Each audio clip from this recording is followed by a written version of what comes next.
love this. All right, CCP spy. Professor Jang, I'm joking. He's not. Allegedly, in my opinion. National capital, the British Empire. We've also discussed the Septine Frankists. Today, we will put the two ideas together and show how the alliance between these two different forces have created modernity, or the ideas that underpin our society today, including Marxism, Darwinism, individualism, liberalism, and Freudian psychology. Okay. All right, so we will talk a lot about Jews today, but just as a caveat, it's important for us to remember that it's easy to see a Jewish conspiracy everywhere. But things are actually much more complicated than that. Are they? The argument I want to make to you today is that the Jews are a construct and tool of empire. In other words, they're really the middle managers. The Jews are a social construct? Is he using gender theory for Jews? They're the ones who help manage the empire, and if the Jews weren't around, then it would be the Indians or some other group. An empire needs scapegoats. Is that cope? Is he coping already? It needs middle managers. And for the past 200 years, the Jews have served the purpose. Something else I will show you today is that the empire, which is transnational capital, they get all the profit. They hide behind the scenes. They're the shadow. Why do Asians speak English like that? The transnational capital. It's okay. I'm nitpicking. And they make all the money. And it's really the Jews get all the blame. And what we'll discuss next class is that this is the same thing that will happen today. Okay? So that's the argument I will make to you today. All right, so let's discuss the British Empire. The British Empire is unique in human history in that it controls the entire world. And it's just a small island, right? It's a small island with very little resources, and it's able to control the entire world because it controls global trade. It has the world's greatest navy. It also has the Bank of England, which is really transnational capital.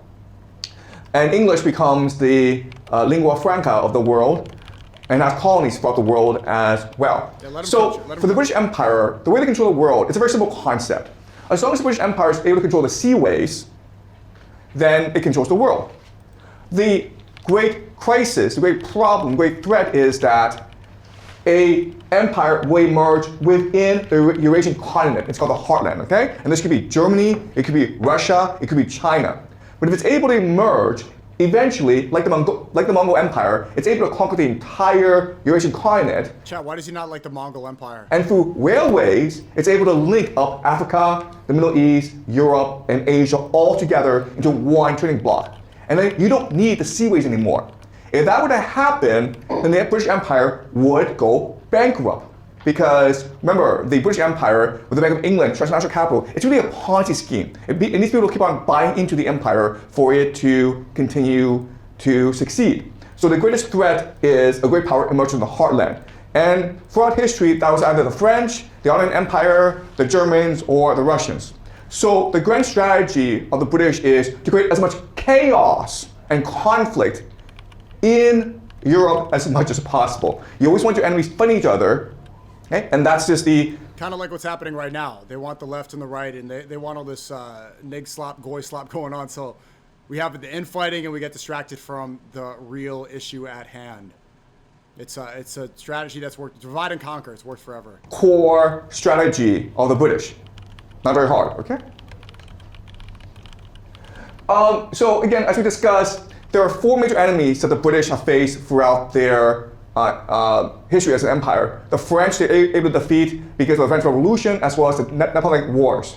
Then they had to face the Russians, and the Russians were the greatest threat because the Russians had the largest land empire, and they were the most likely to unify the Eurasian continent.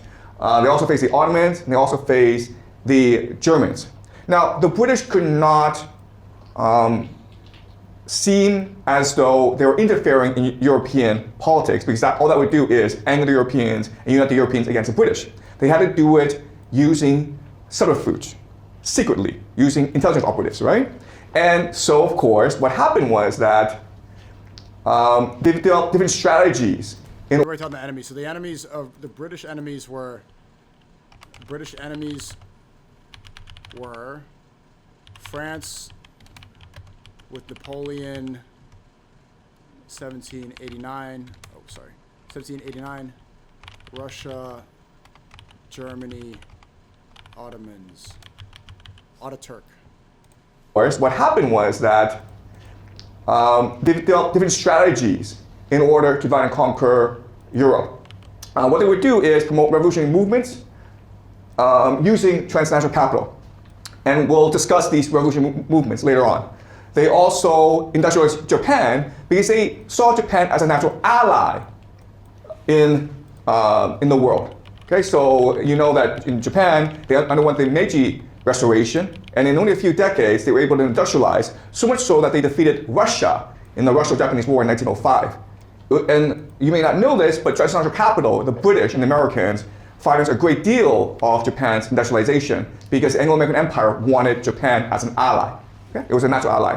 What they would also do is establish resource colonies. So Australia, New Zealand, Canada, South Africa, these are all resource colonies. And the idea is that you can now use manpower to fund your armies, okay?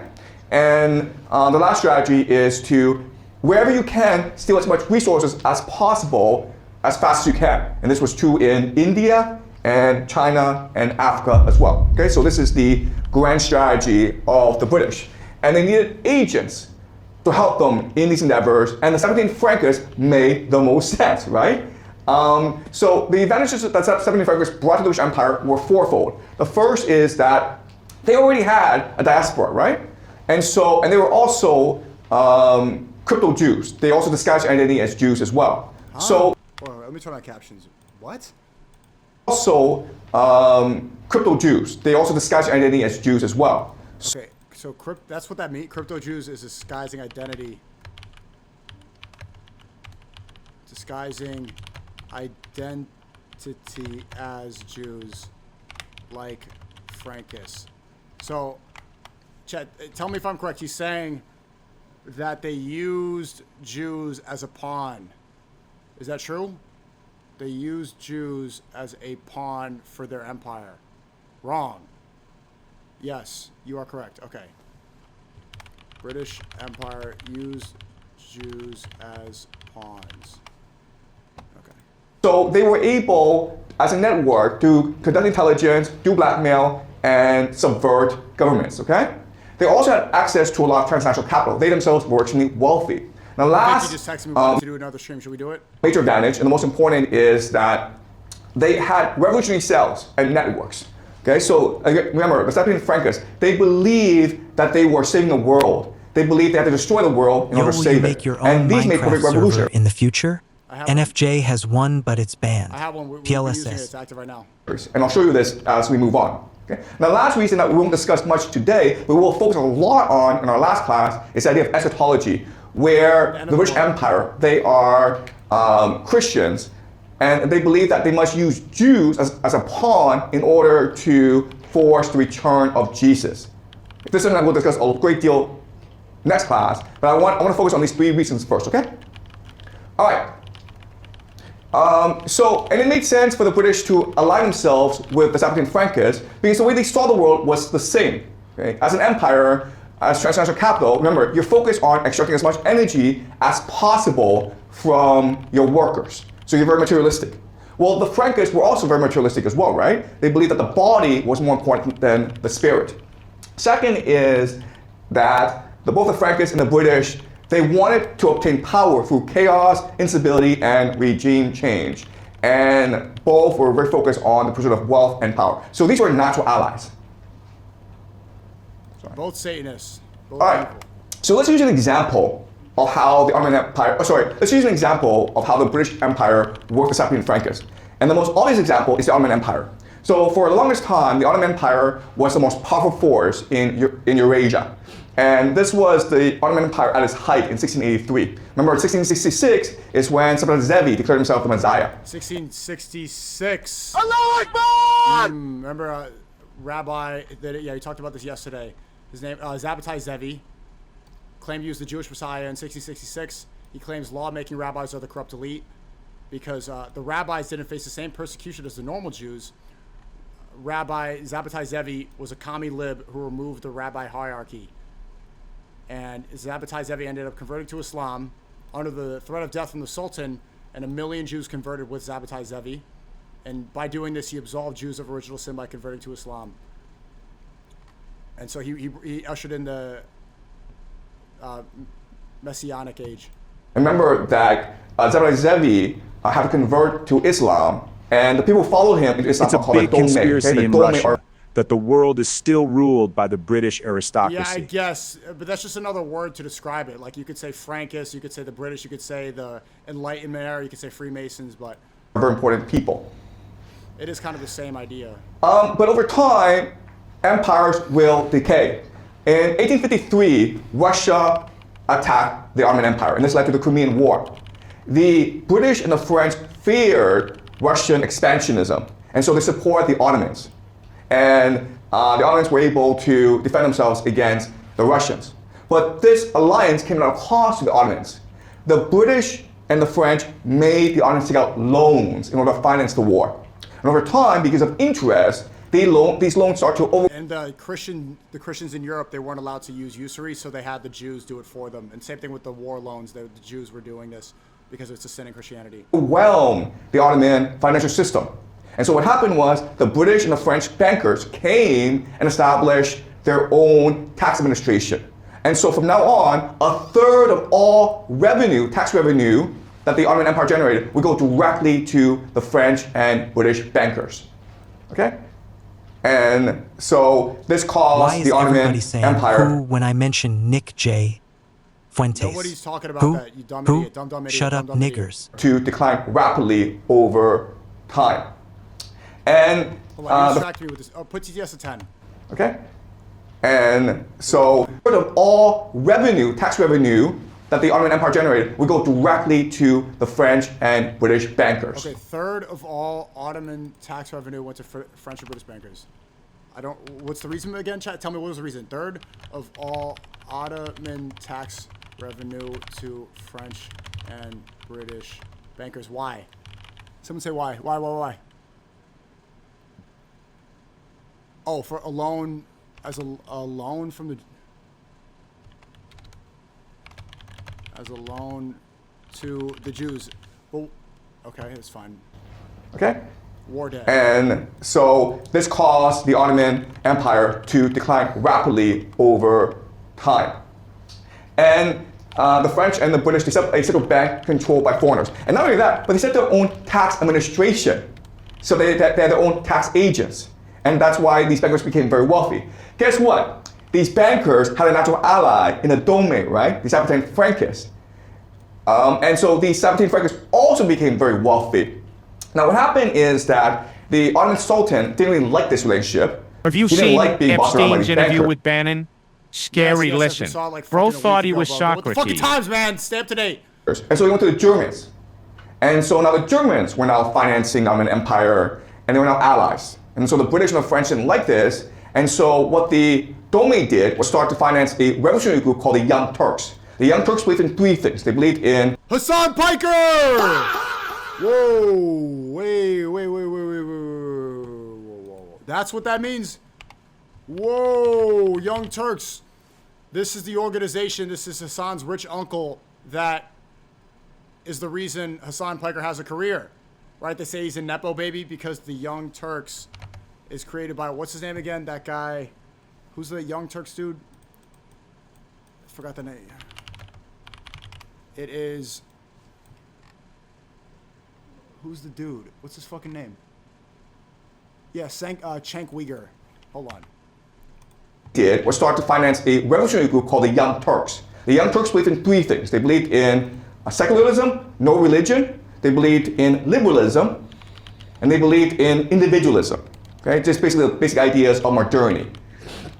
And eventually, the Young Turks were able to overwhelm the Ottoman Empire and establish something called the Republic of Turkey, which is still around today. So guys, the Republic of Turkey, if you go to Turkey, it's a dome that control Turkey. What do you, Okay. a dome? What is he saying? If you go to Turkey, it's a dome that Dome. Bro, his accent. If you go to Turkey, control Turkey. Okay? what do you say, Chet? Dome? All right? So remember, the Domain? dome come from Domain. Zatai Zevi. Oh, don't. Okay, this. Don't. They are crypto Jews. They pretend to be Muslim, but they're in fact Jews. Oh, wait, so crypto Jews are not fake Jews. Okay, I thought crypto Jews were pretending to be Jews. Crypto Jews are other people. Oh, they're undercover Jews.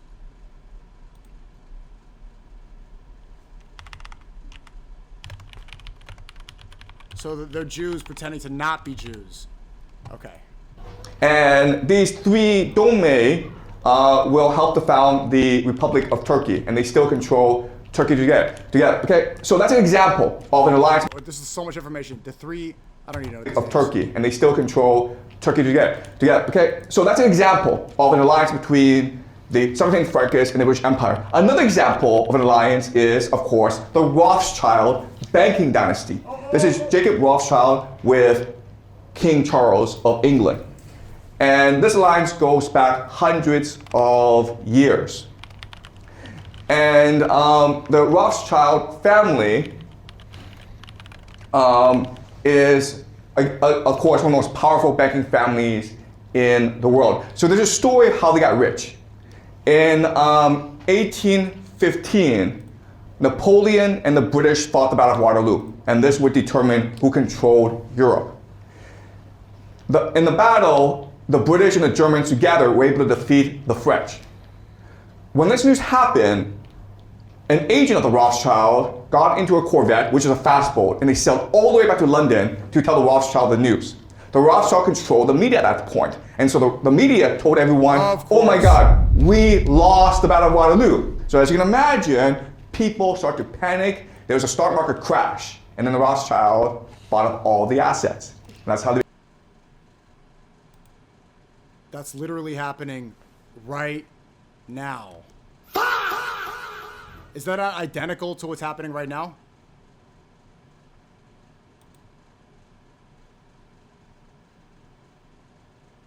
He lost the Battle of Waterloo. Hold on, let's slow this down. Well, not slow this down. Let's put it at normal speed. There's no point even speeding this up. I can't even play Minecraft right now. Hold on. Waterloo. So the media told everyone, oh my God, we lost the Battle of Waterloo. So as you can imagine, people start to panic. There was a stock market crash. And then the Rothschild bought up all the assets. And that's how they became extremely wealthy. And this is a strategy that they continue to use throughout their history. Okay, so where the 17th Frank is, and where... So chat, with all the people that are panicking over crypto and stock market crashing right now, who do you think is buying it up? I see everyone saying they're freaking out, saying that crypto's done, stock market's done. Who do you think is buying up those losses? Buy the dip! Buy the dip! This is not financial advice. Allegedly. the British Empire... They did this exact same thing during COVID. They did the exact same thing during COVID. Stock market crash. Rothschilds buy up all the stock and get rich. And he explained the Battle of Waterloo really briefly. Battle of Waterloo was fought on 1815, United Kingdom versus Netherlands, marking the end of the Napoleonic Wars. Under Napoleon was defeated by two armies of a coalition. One was British force from units. Wait, so the British won, but they told the British they lost?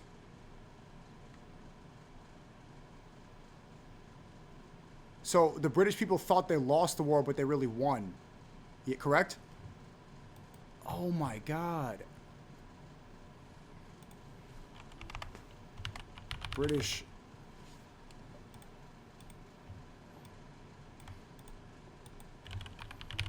won the Battle of Waterloo, but because they control the media, but the media lied for panic.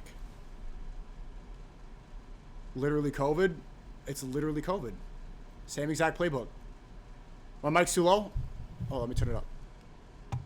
It's literally the COVID playbook.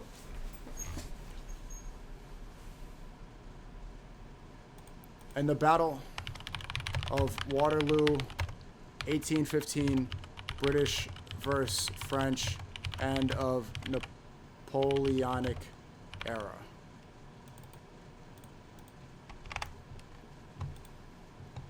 Up the most was in philosophy, developing a understanding the world that allowed them to amass more power. Okay, so let's go over quickly over some Why is it basic so cold British outside? philosophy. Minus So Brit- 26 Celsius. I know, bro. That's why I'm wearing a fucking jacket inside. British philosophy at this time was Celsius. controlled by Go back to me mowing the holy place. Freemasons. We'll discuss the Freemasons more next class, okay? But the main purpose was to really deny God and Accelerationism. truth. And there were three major strands of this philosophy. Okay, the first major strand is what we call empiricism, and the most famous proponent of this is John Locke. John Locke argued that we are born with a tabula rasa, a blank mind, okay, a blank slate. And so whatever information comes into us is through experience, only through experience, okay? Not through reasoning, not because of God, not because of imagination or inspiration, not because of the divine spark in us, but through just experience and only experience, okay? David Hume proposed a new idea called skepticism. And he goes even further than John Locke. John Locke says that we experience the world, and that's how we know the world. Now, the entire basis of science is the idea called induction. If I see a white swan 1,000 times, I can then infer that all swans are white. Okay, this is the idea of induction. This is what underlies the scientific process. Confirmation bias. Well, the idea of induction, you can never access truth. And what David Hume says is, induction does not work. You cannot prove that just because you've never seen a black swans don't exist. Okay, you could have seen 10 million white swans. That does not prove that all swans are white and can only be white. And he's right, because there are black swans, okay? So what he's saying is the very project of truth-seeking, the very project of epistemology, of philosophy, it's all nonsense. Not only that, but we don't really know things. All we do is remember things. So Hume's philosophy was that philosophy is useless. Like, how? That's so stupid. His philosophy is that there should be no philosophy. Like, okay, so when we say that Rome is the capital of Italy, we think we know it, but we don't know it. It's all just convention. It's all just we agree to call a place in Italy Rome. We agree that that's a capital, okay? It's all just agreement. But there's no basis for truth here. All right? So now this raises the problem of, okay, if God doesn't exist, if truth doesn't exist, if there's no way for us to reach truth, if there's no way for us to discover truth, then what can we do? And so Jeremy Bentham proposed the idea of utilitarianism. The way we understand the world is just through utility. If it is good for the majority of people, then it must be good. that was in the political compass. If it causes pleasure for the majority of people, then that policy must be good. If people want to eat candy all the time and makes them feel happy, then we should allow them to eat candy. And that is inherently good. Okay? And then what his disciple, John Stuart Mill, will do is he'll take the basis of this idea of utility as a basis of good and evil to create liberalism. Okay? So the very idea of liberalism today is based on utilitarianism. What feels good. This is why people are saying a lot recently that liberalism is more consistent than conservatism, because liberals operate based off of empathy. Like, oh, this should be good. Trans people should exist because I want them to feel good. Right? It does come from a place of empathy, and you can understand why they think that way. But it doesn't actually mean it. Just because you think it's good, just because it causes pleasure, pleasure does not correlate to morality. For example, homosexuality. Why is homosexuality good? Because first of all, homosexuals want to be homosexuals, okay? You force them not to be homosexuals, they'll feel bad, but also what's more important is they're not doing any harm to anyone, right?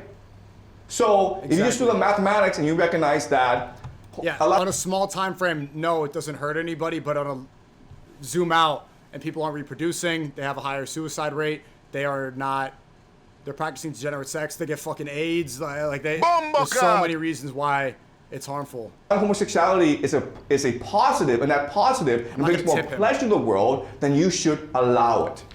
Okay? And this religious talk of it goes against the will of God, it's against the Bible, it's just nonsense. We should just focus on first principles and just focus on utility. Does it bring benefit to people?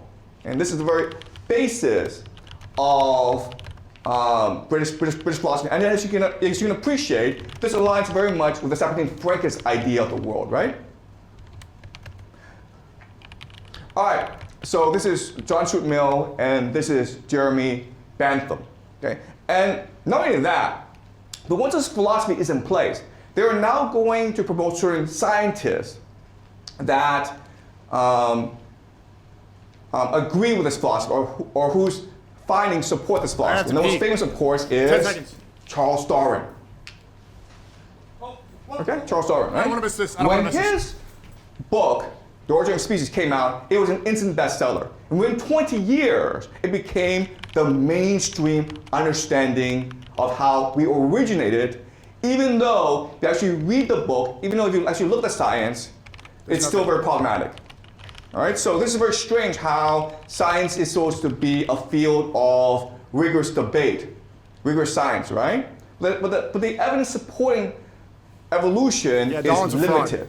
And again, we discuss this all the time, but it doesn't explain to us how we come to think, right? It explains to us how we develop our bodies. Sure, yeah, from apes we get humans, that makes sense, but intellectually, we're a lot more imaginative than apes. How to explain that? And he doesn't explain that, okay? And you're not even allowed to ask this question. All right, so as this alliance between the 17th Frankists, I'm about to piss in a bottle. Like I can't miss this stuff. and the British Empire is growing, there's certain individuals that become these meeting points of these two different groups, okay? So let's discuss two of them. The first is Benjamin Disraeli. And he's important because he becomes the first and only Jewish prime minister of the British Empire, okay? Okay. One more Jewish question. prime What's his minister name again? is Benjamin Disraeli. Benjamin is the first. There's no way that's how do you say his name correctly? Benjamin de Rothschild. No, Benjamin Benjamin Disraeli. Yeah, not Disraeli like the cap. Disraeli. Oh my God. First Jewish British Prime Minister. What year is this? He came into power in 1874. Somebody do the numerology on that. 9 plus 7 plus 4. So 11 plus 9. Nah, there's nothing there. Maybe if you add everything else.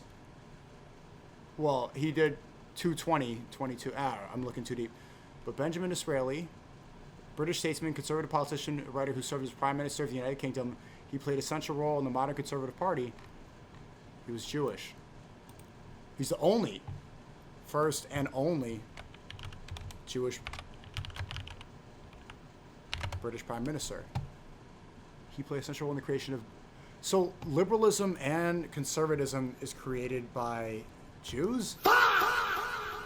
So both these ideologies...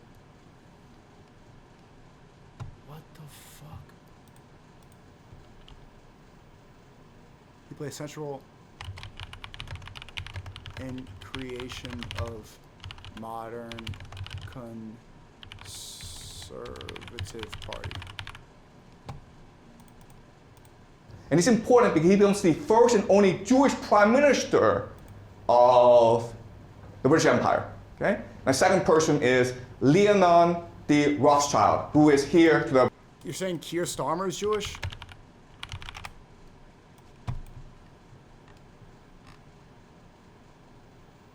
Is he? No, he's not. You guys are just saying that. I'm getting distracted by the chat. Rothschild banking family. They're best friends, and you can argue the Rothschild banking family financed Benjamin Disraeli's banking career, okay? And in 1844, Benjamin Disraeli will publish a book called Coningsby. It's a novel, okay? It's not a memoir, but it's a novel. But if you read it, Bro, how do you spell that? He's so bad at pronouncing it. Collinsby? Collinsby? people will say that the characters are very much based on people that Disraeli knows. And Disraeli is very explicit Cosby? in telling us why he wrote the book. Coningsby. And the idea is to tell the British people more about Jews, because Jews right now in history in Britain, they're an exotic species. And it's also to establish how Jews think. Now, what's amazing about this novel is that you read it, and it's really strange, but it conforms to every single anti-Semitic stereotype that we say today. Today, you say that Jews rule the world. You say that Jews work together, they conspire together. You say that Jews think that they're superior to everyone else. You are labeled as an anti-Semite, okay? But if you read this novel, and we'll read this novel together, this is exactly what Benjamin Disraeli says, okay, about the Jewish people. All right. Coningsby, who was funded by the Rothschilds, or friends with the best friend. Coningsby is a novel by Benjamin Disraeli. The New Generation, published in 1844, is a political novel by Benjamin Disraeli that follows the journey of a young orphaned Harry Coningsby as he navigates the 19th century English society, politics, and romance, critiquing the era's classifieds and political landscape. It includes Disraeli's Young England movement, advocating for a compassionate conservatism that unites aristocracy and common people and explores themes of social reform, industrial revolution. Okay, he's gonna get into that right now. So I'm like 10 seconds out. I gotta go pee. Real quick. So let's read it together. Okay. So Amber, can you read, please? This is the introduction to the book Coningsby. Okay. In asserting the paramount character of the what is this? Keep going. Okay. Polity and the majesty of the theocratic principle, it became necessary to ascend to the origin of the Christian Church and to meet in a spirit worthy of a critical and comparatively enlightened age the position of the descendants of that race who were the founders of Christianity. The modern Jews had long labored under the odium and stigma of medieval malevolence. Okay, so what we're saying is this. Christianity is a great religion, but it's important that we look at the origins of Christianity and who founded Christianity, okay? Which is the Jews. We know it's the Jews who created Christianity, okay? Okay, keep on going. In the Dark Ages, when history was unknown, the passions of societies, undisturbed by tradition. Perfect time to pee. Traditionary experience were strong, Amber. and their convictions, unmitigated by criticism, were necessarily fanatical. Okay, so during the Dark Ages, everyone was just stupid, okay? Keep on going. Okay, everyone's stupid, and Jews created Christianity. The Jews were looked upon in the Middle Ages as an accursed race, the enemies of God and man, the especial foes of Christianity. No one in those days paused to reflect that Christianity was founded by the Jews, that its divine author, in his human capacity, was a descendant of King David. Okay, divine author, of course, is Jesus, okay? Keep on going. That his King David, there's so many fucking people. What's the significance of King David, chat? On King David, former king of Israel. King David, described as a young shepherd, was a ancient Israel of Judah according to the Hebrew Bible and Old Testament. David's reign may have occurred around the 9th century. On King David. Actions avowedly were the completion. I said, don't look it up. It's anti-Semitic. Literally, all this, everything we're doing right now, could be deemed anti-Semitic. Completion, not the change, of Judaism. That the apostles and the evangelists, whose names men daily invoked and whose volumes they embraced with reverence, were all Jews. That the infallible throne of Rome itself was established by a Jew, and that a Jew was the founder of the Christian churches of Asia. So this really is not just saying that Jews are important, but he's also saying that Jews are superior because they're the ones who created Christianity. And what he will say later on is Jews created everything because... Is this, what's his name? Is this Disraeli saying this in Coningsby? That Jews are superior because they created Christianity. Jews are superior because they created...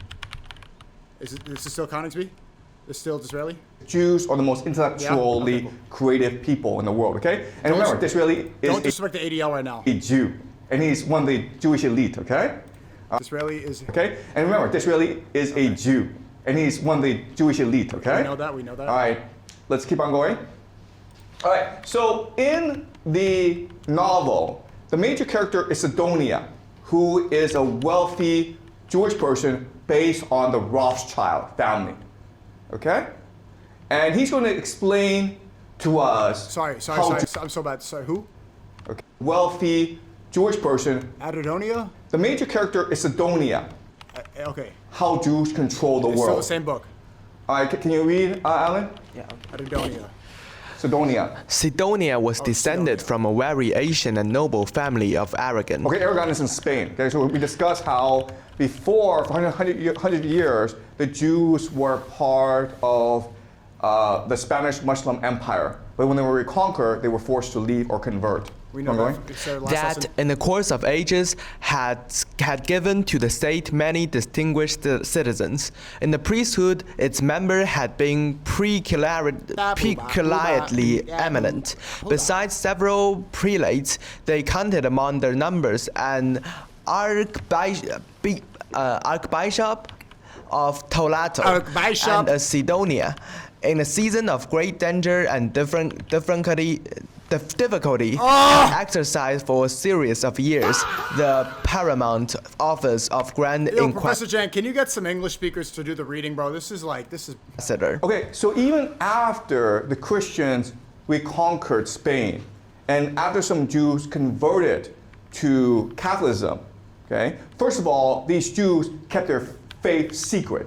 So even though on the outside they were Catholics, in the inside they were still Jews. Okay, they were crypto Jews. But much more importantly, these Jews rose to supreme power within the Catholic Church in Spain. The irony is that the Spanish Inquisition, where Catholics were looking for Jews who were pretending to be Christians, the leadership were Jews. The leadership were crypto Jews, okay? So the Jews were behind the Spanish Inquisition looking for Jews? And Christianity was created by the Jews, so it's just...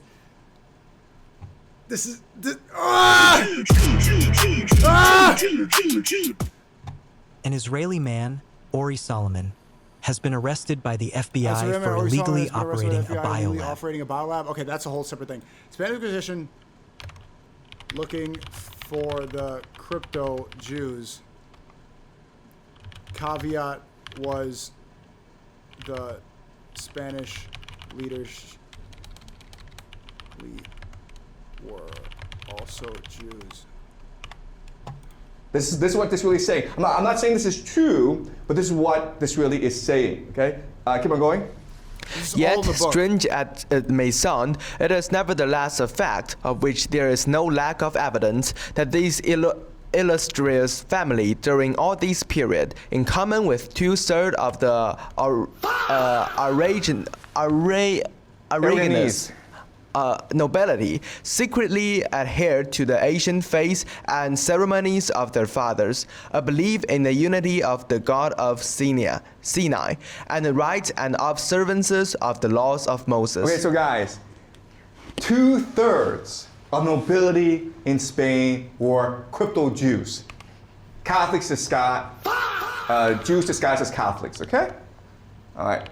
So again, I'm not saying this is true, but it's striking and really strange that a Jewish man who's very powerful, who will become Prime Minister of England, he's writing this stuff, okay? He's putting in the mouth of basically a Rothschild. Okay, can you read, Amber? The Sidonians of Aragon were And New Christians. Nouveau Christianos. Some of Latin. them, no doubt, were burned alive at the end of the 15th century under the system of Torquemada. Many of them, doubtless, were the San Benito, but they kept their titles and estates, and in time reached those great offices to which we have referred. During the long disorders of the Peninsular War, when so many openings were offered to talent and so many opportunities seized by the adventurous, a cadet of younger branch of this family made a large fortune by military contracts and supplying the commissariat of the different armies. At the peace prescient of the great financial future of Europe, confident in the fertility of his own genius, in his original views of fiscal subjects, and his knowledge of national resources, the Sidonia, feeling that Madrid, or even Cadiz, could never be a base on which the monetary transactions of the world could be regulated, resolved to emigrate to England, with which he had, in the course of years, formed considerable commercial connections. He arrived here after the Peace of Paris with his large capital. He saved all he was worth on the Waterloo loan, and the event made him one of the greatest capitalists in Europe. Okay, so the these crypto Jews, they had a lot of money, but not only that, but they have an information network, okay? Because they have relatives, friends all throughout Europe. Look into the and they are Essene intellectually sect, they were superior. against main Jews. After. And so they know how history will develop. And they see a great money-making opportunity in war. So when these wars come out, what these Jews do is they support both sides. So they can't possibly lose. And then they make a lot of money, and then they figure out where it is in the most advantage to be. So they have absolutely no national loyalty. They don't see themselves as belonging to a certain group of people, a certain nation. They see themselves as first and foremost Jews.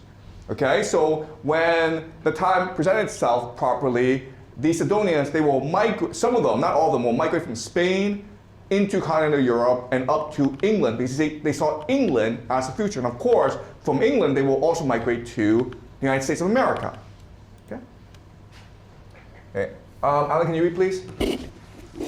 The only human Okay, quality. So the father goes to England and now he establishes the banking dynasty, and his son will now inherit everything. Okay, and so this is about the son. Keep on going. Yeah.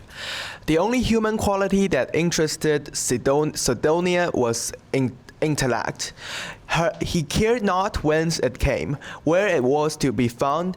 Creed, country, class, character, in this respect were alike indifferent to him. Okay, so again, this is a very anti-Semitic trope where Jews don't like the idea of nation or culture or religion. They like the idea of ideas. Okay, and one anti-Semitic trope is that Jews have a conspiracy to degrade religion, culture, society, nation state in order to advance their own interests. Okay, keep on going. The author, the artist, the man of science never appealed to him in vain. Often he anticipated their wants and wishes. He encouraged their society, was as frank in his conversation as he was generous in his contributions. But the instant they ceased to be authors, artists, or philosophers, and the communications arose from anything but the intellectual quality which had originally interested him, the moment they were rash enough to approach intimacy and appeal to the sympathizing man instead of the congenial intelligence, he saw them no more. Okay, so this is a really important idea where, again, this is propaganda for Jews, right? So this really is saying how great Jews are. Jews are intellectual. But you know what Friedrich Hegel will say is that, well, SNEAKO, culture, can you please there can be translate no what they're saying? No. great ideas. Okay? Ideas emerge from community, from culture, from belonging. Okay? So think of Homer or Dante or even the Yahwehs. Okay? To simplify so much of this from today's and yesterday's lesson, just so much of this agenda is to prioritize things on this world instead of what comes from God. Ideas from man. What's good for man, what makes you feel good, pleasure. It's separating objective morality and creating your own sense of morality. If you think that you are intellectual above culture, above nation, above people, you will not produce great ideas. Okay, keep on going. It was not, however, intellect merely in these unquestionable shapes that commanded his notice. There was not an adventurer in Europe with whom he was not familiar. No minister of state had such communication with secret agents and political spies as Sidonia. He held relations with all the clever outcasts of the world. The catalogue of his acquaintance in the shape of Greeks, Amerindians, Moors, secret Jews, Tartans, Geese. Okay, that's fine. Look, the idea is that Jews are international, first and foremost international. They're cosmopolitan, right? And as a result, what will happen? They're cosmopolitan, right? And as a result, what will happen is that over time, because he is in contact with so many different groups, he's so intellectual, he's always reading his history, he comes convinced. You guys saying Epstein? This is Epstein. Connection with cosmopolitan, international, yes. Okay, I don't need to write that. But That the superior race, the greatest race of humanity are the Jews. Why? Because unlike other races, the Jews refuse to intermarry. They refuse to breed with other cultures. This does mean that Australia Beach incident was crypto-Jew, and every other major I don't know if events. that means that exactly, but so he's saying Jews are superior because they don't intermarry with Goyim. So as a result, the Jews are first and foremost pure. They are Aryan. Okay, this is really ironic again because the Nazis will use this idea 100 years later to justify the Holocaust. But at this time in history, the Jews think that they are the superior race because they are the most pure, okay? So this is all that is saying. All right, can you read, Amber? Wait, hold on. In this country, what's since it don't- what's the definition of Aryan? Aryan historically derives from Sanskrit meaning noble or honorable. I thought Aryan meant white. Did anybody else think Aryan just meant white? Aryan means noble or honorable. Master race of Northern European descent heavily using Nazi ideology. Jews believed they were Aryan. Deaf, noble, honorable. Holy fucking shit. Yes. So this country, of course, is England, right? Since the peace, there has been an attempt to advocate a reconstruction of society on a purely rational basis. The principle of utility has been powerfully developed. I speak not with lightness of the labors of the disciples of that school. I bow to intellect in every form, and we should be grateful to any school of philosophers, even if we disagree with them. Doubly grateful in this country, where for so long a period of our statesmen were in so pitiable an arrear of public intelligence. There has been an attempt to reconstruct society on a basis of material motives and calculations. Okay, so again, this is the ideal. Okay, hold on. Sorry. An arrear of public intelligence. Amber There feet has pics? been an attempt to reconstruct society on a basis of material motives and calculations. Okay, so again, this is the ideal utilitarianism, right? This is Jeremy Bentham, John Stuart Mill. Keep on going. It has failed. It must It has failed. It must ultimately have failed under any circumstances. It is a failure in an ancient and densely peopled kingdom was inevitable. How limited is human reason? The profoundest inquirers are most conscious. We are not indebted to the reason of man for any of the... Look how they capitalize reason. Reason as if it's superior. Reason of man for any of the great achievements which are the landmarks of human action and human progress. It was not reason that besieged Troy. It was not reason that sent forth the Saracen from the desert to conquer the world, that inspired the Crusades, that instituted the monastic orders. It was not reason that produced the Jesuits. Above all, it was not reason that created the French Revolution. Man is only truly great when he acts from the passions, never irresistible, but when he appeals to the imagination. Even Mormon counts more votaries than Bentham. So it's like progress and expansion and colonization, all this is used as a tool to usher in the messianic age.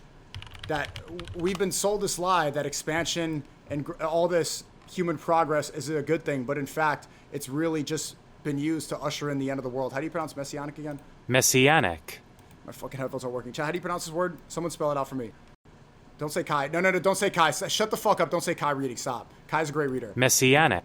Messianic. Messianic. Yeah, I said it right. ultimately have failed under any circumstance. Okay, shut up, Amber. And you think then that an imagination And you was think then that as imagination once, and look, again, capitalizing imagination, reason. So this is what is the priority. This is what is the worship. Right? You capitalize the G in God because you worship God. He's capitalizing reason, imagination, human ideas. Once subdued the state, imagination may now save it. Man is made to adore and to obey. But if you will not command him, if you give him nothing to worship, he will fashion his own divinities and find a chieftain in his own passions. subdued by his own passions. So, And find a Chieftain. chieftain Chieftain. in Fuck! his own Fuck! Chieftain, not chieftain. Don't kai that. passions. so Sonoi is emphasizing the limitations of British philosophy, right? Locke, Hume, Bentham, Mill, they're all limited. And so what the British need is for the Jews, with their imagination, with their religion, to save the British, to lead the British, to guide the British. Okay, does that make sense?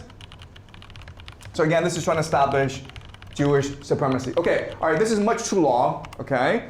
But what he's really saying is, like, listen, we Jews, we want to be part of society. We are naturally conservative, but we also want to practice our religion. So if you, at any point, if you, the British, at any point, try to restrain us, if you try to take away our religious rights, we will rebel against you. Someone said kai ko, but if you say that in the wrong way, that sounds like a much different word that's anti-Semitic. We are cohesive. We will stand up for liberalism. We will stand up for secularism. We will stand up for individualism. Because these... Well, the Wikipedia said that Disraeli was the founder of the Conservative Party, but Professor hasn't mentioned that. He's only talked about liberalism, so maybe Wikipedia is wrong. This note here does not come from, this comes from Wikipedia. I'll italicize that, because I do publish these notes at the end of every stream. Three philosophies are what most protect us from religious overreach. Okay? Does that make sense? Okay, so that's what he's saying. So Alan, can you start here? You never observe. You never observe a great intellectual movement in Europe Okay, I can't do it. Where's he starting? You never observe. in which the Jews do not greatly participate. The first Jesuits were Jews. This is true, okay, guys. The secret intelligence agency of the Catholic Church were first Jews. This is true. Keep on going. That mysterious Russian... The first Jesuit was a Jew. So the Jesuit is the Catholic order, correct? Which just means like the Catholic hierarchy, the same way that the rabbi system. The Jesuit, the Society of Jesus, also known as the Jesuit order, is a religious order of clerics regular of pontifical right for men in the Catholic Church, headquartered in Rome. It was founded in 1540. Okay. From Wiki, the Jesuit order founded 1540. It's like the Society of Jesus. How would you describe it? A religious order? A religious order. Yeah, it's just like it's like a group of rabbis, basically, like the same thing that happened with Sabbatai. What's his name again? Sorry, Sabbatai. How do you Devi? It's so hard to remember. Like Sabbatai Zevi. Okay. Diplomacy, which so alarmed Western Europe, is organized and principally carried on by Jews. So the Jews are the agents of the Russian Empire. The mighty revolution which is at this moment preparing in Germany, and which will be, in fact, a second and greater reformation, and of which so little is as yet known in England, is entirely developing under the auspices of Jews, who almost monopolize the professorial chairs of Germany. Okay, so this hasn't happened yet. Okay, he's saying this is the year 1844. He's saying like the revolution that you will see later on in Germany, we organized it, man. We Jews organized it. Why? Because we control the academies, we control the professorships of Germany. Keep on reading. Okay, the revolution in Germany. Hold on. Because we control later on in Germany, we organized it, man. There was a revolution in Germany in 1844. Oh, wait. Germanic Revolution. What was it a revolution against? Against Jews? 1844? The Germanic revolutions of 1848 to 1849, rooted in the political economic rises of the Weimar series of uprisings aimed at constitutional government rationality. Okay, hold on. What? This is so much information. Year 1844, he's saying like the revolution that you will see later on in Germany. Okay, later on, that's why, because it started in 1849. So the German Revolution of 1849. We organized it, man. We Jews organized it. Why? Because we control the academies, we control the professorships of Germany. Keep on reading. What was the purpose of it? German Revolution 1849, organized by Jews.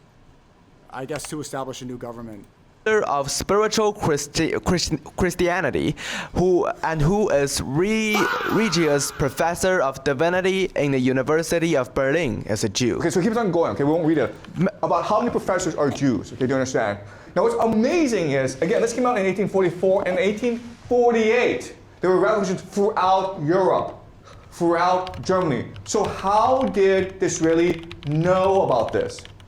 Well, possibly because the British were helping to finance all of this, right? Remember the alliance between the British and Septine Francus. So British finance. All right, can you read, Amber? Okay, From here, okay? A few years back, we were applied to by Russia. Now, there has been no friendship between the court of St. Petersburg and my family. It has Dutch connections, which have generally supplied it, and our representations in favor of the Polish Hebrews, a numerous race, but the most suffering and degraded of all the tribes. I can't do it. All the tribes have not been very agreeable to the Tsar. However, circumstances drew to an approximation between the Romanovs and the Sidonias. I resolved to go myself to St. Petersburg. I had, on my arrival, an interview with the Russian Minister of Finance, Count Kansarin. I beheld the son of a Lithuanian Jew. The loan was connected with the affairs of Spain. I resolved on repairing to Spain from Russia. I traveled without intermission. I had an audience immediately on my arrival with the Spanish minister, Senor Mendizabal. I behold one like myself, the son of a new Christian, Nuevo Cristiano, a Jew of Aragon. Have not been very resolved on repairing to Spain from Russia. I beheld Paris to consult the myself, the French, who should be military heroes, if not those who worship the Lord of Hosts. And is Solute a Hebrew? Yes, and others of the French marshals, and the most famous, Massena. Okay, I'll continue. In consequence of what transpired in Madrid, I went straight to Paris to consult the president of the French Council. I beheld the son of a French Jew, a hero, an imperial marshal, and very properly so, for who should be military heroes, if not those who worship the Lord of Hosts? And assault a Hebrew? Yes, and others of the French marshals. And the most famous, Massena, for example, his real name was Manasseh. But to my anecdote, the consequence of our consultations was that some northern power should be applied to in a friendly and mediative capacity. Example, his real, we think what tended And Jews hide it. not behind the scenes. So Jews are control the world because only Jews get along together, okay? So if Jews didn't exist, the world couldn't get along, right? And Jews hide everywhere. And that's how the world works, guys. You think the person in charge, but actually it's a society of Jews. Now, again, I'm not saying this is true. I just find it really weird that Benjamin Disraeli is writing about this, okay? And again, he's getting a lot of information from the Rothschild banking family. So Rothschild, for whatever reason, think they control the world, okay? So I don't go much into this in detail, but I will point out that there is evidence that this is true. All right, so we're gonna look at the Communist Revolution in Russia. Dude, these notes are so crazy. Like, I don't even know if I could post this on Twitter because I feel like this might get flagged as hate speech.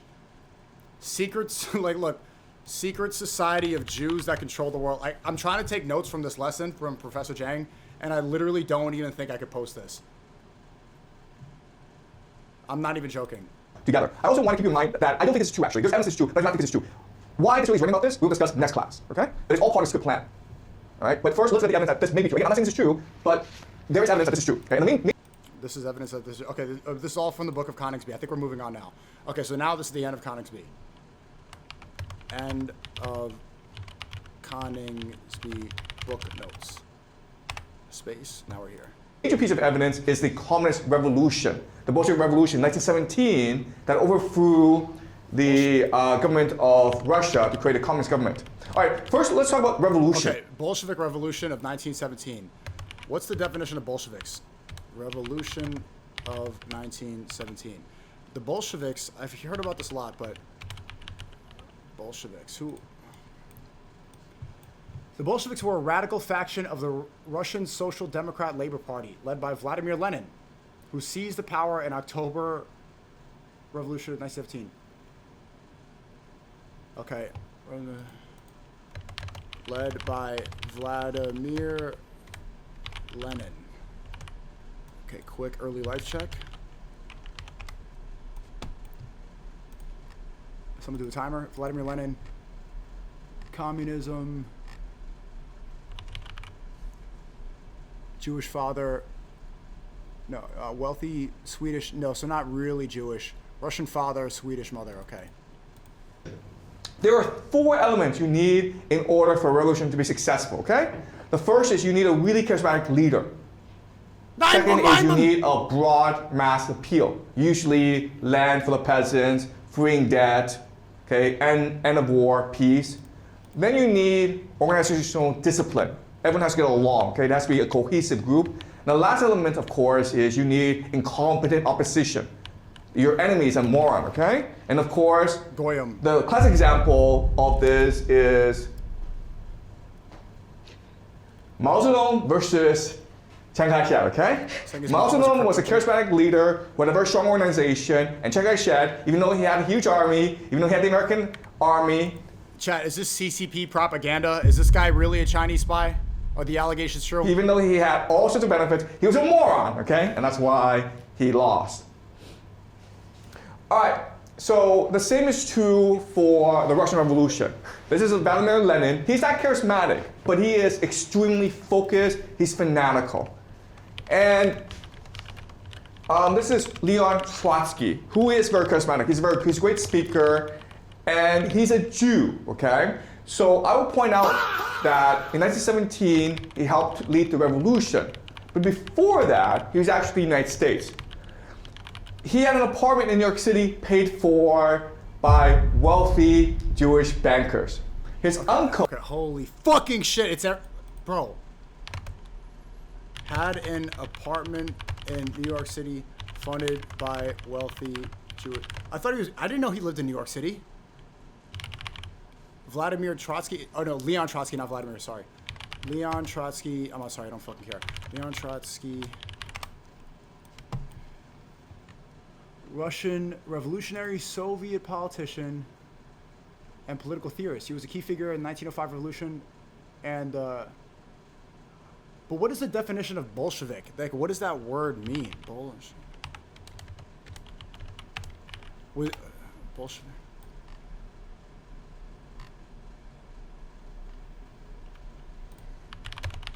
What does Bolshevik mean? Bolshevik is a member of the radical far left. Okay, so commie. Which split in 1903 was later by Vladimir. Okay, Bolshevik definition is like a commie. Ugh, Bolshevik.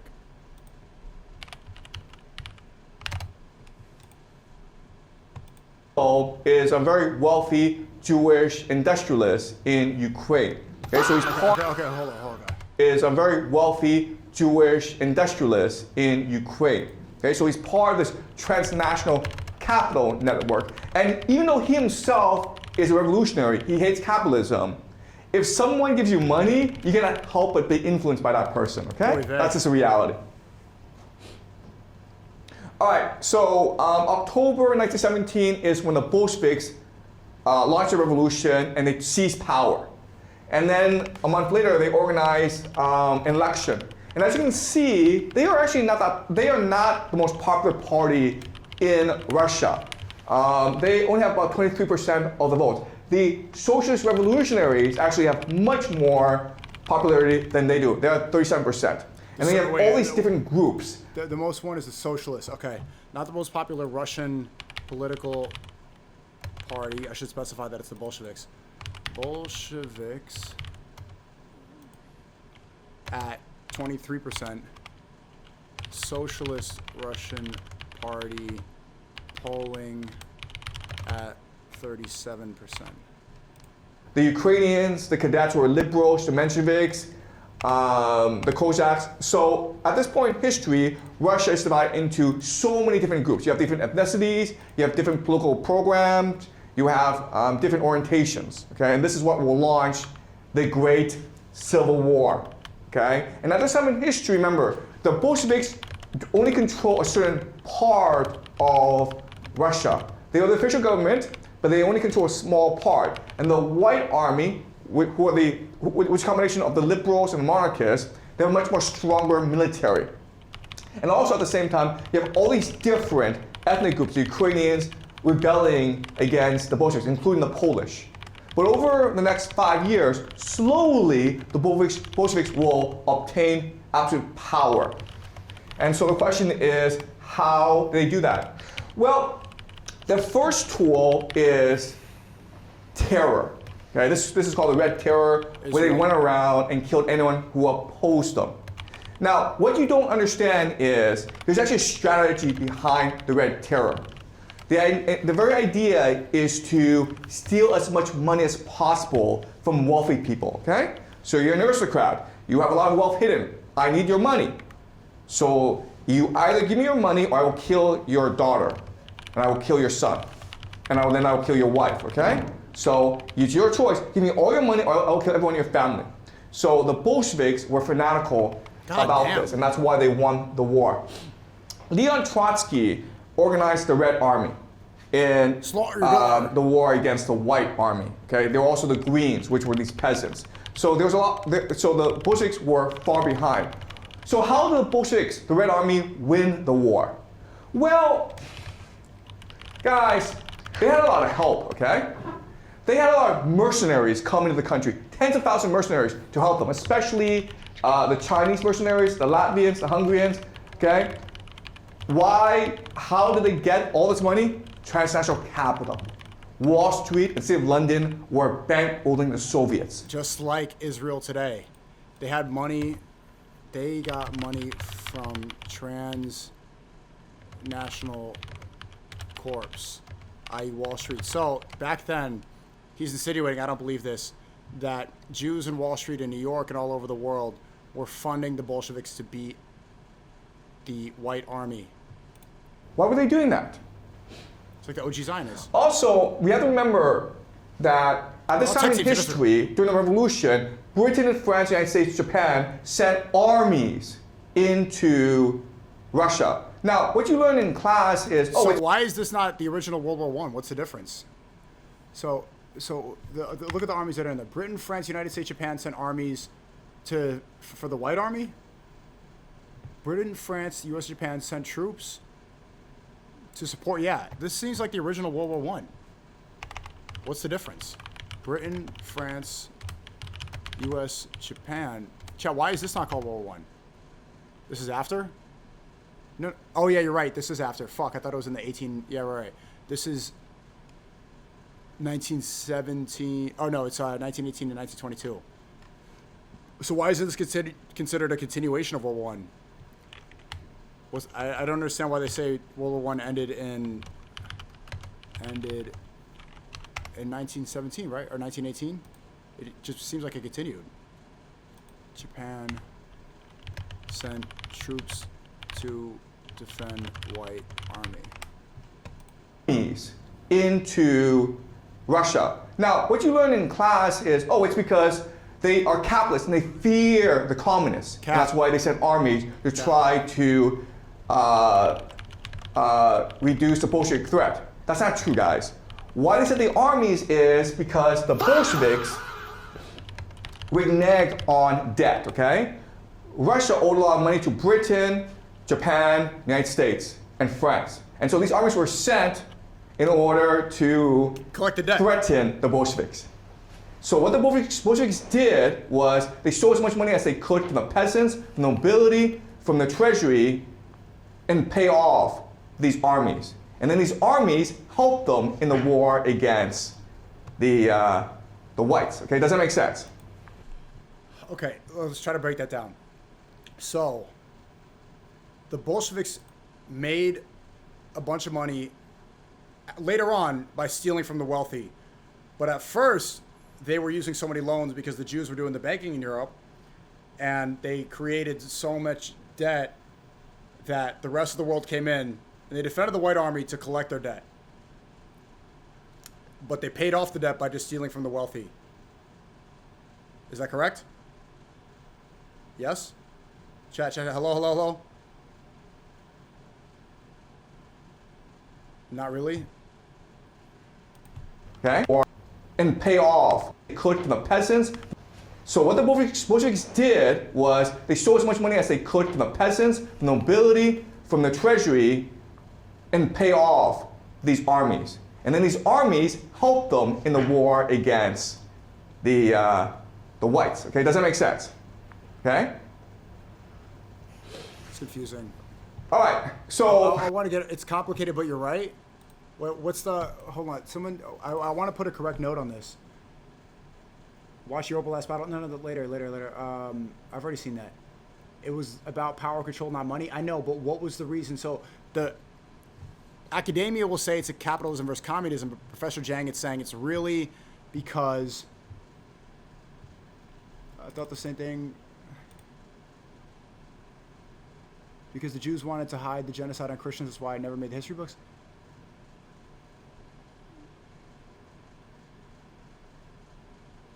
If you have no money, you have the power. I know. Minecraft with Cheezer? Okay, Jesus Christ, bro. Fucking hell. let's summarize what we've just learned. Now, what you're taught in history class is American Britain needs Russia in war against Germany, and that's why, and the Germans control the Bolsheviks, and that's why Britain and America would not support the Bolsheviks. And the counter argument is, no, it's transnational capital that has influence over Anglo-American foreign policy. Okay, do you understand?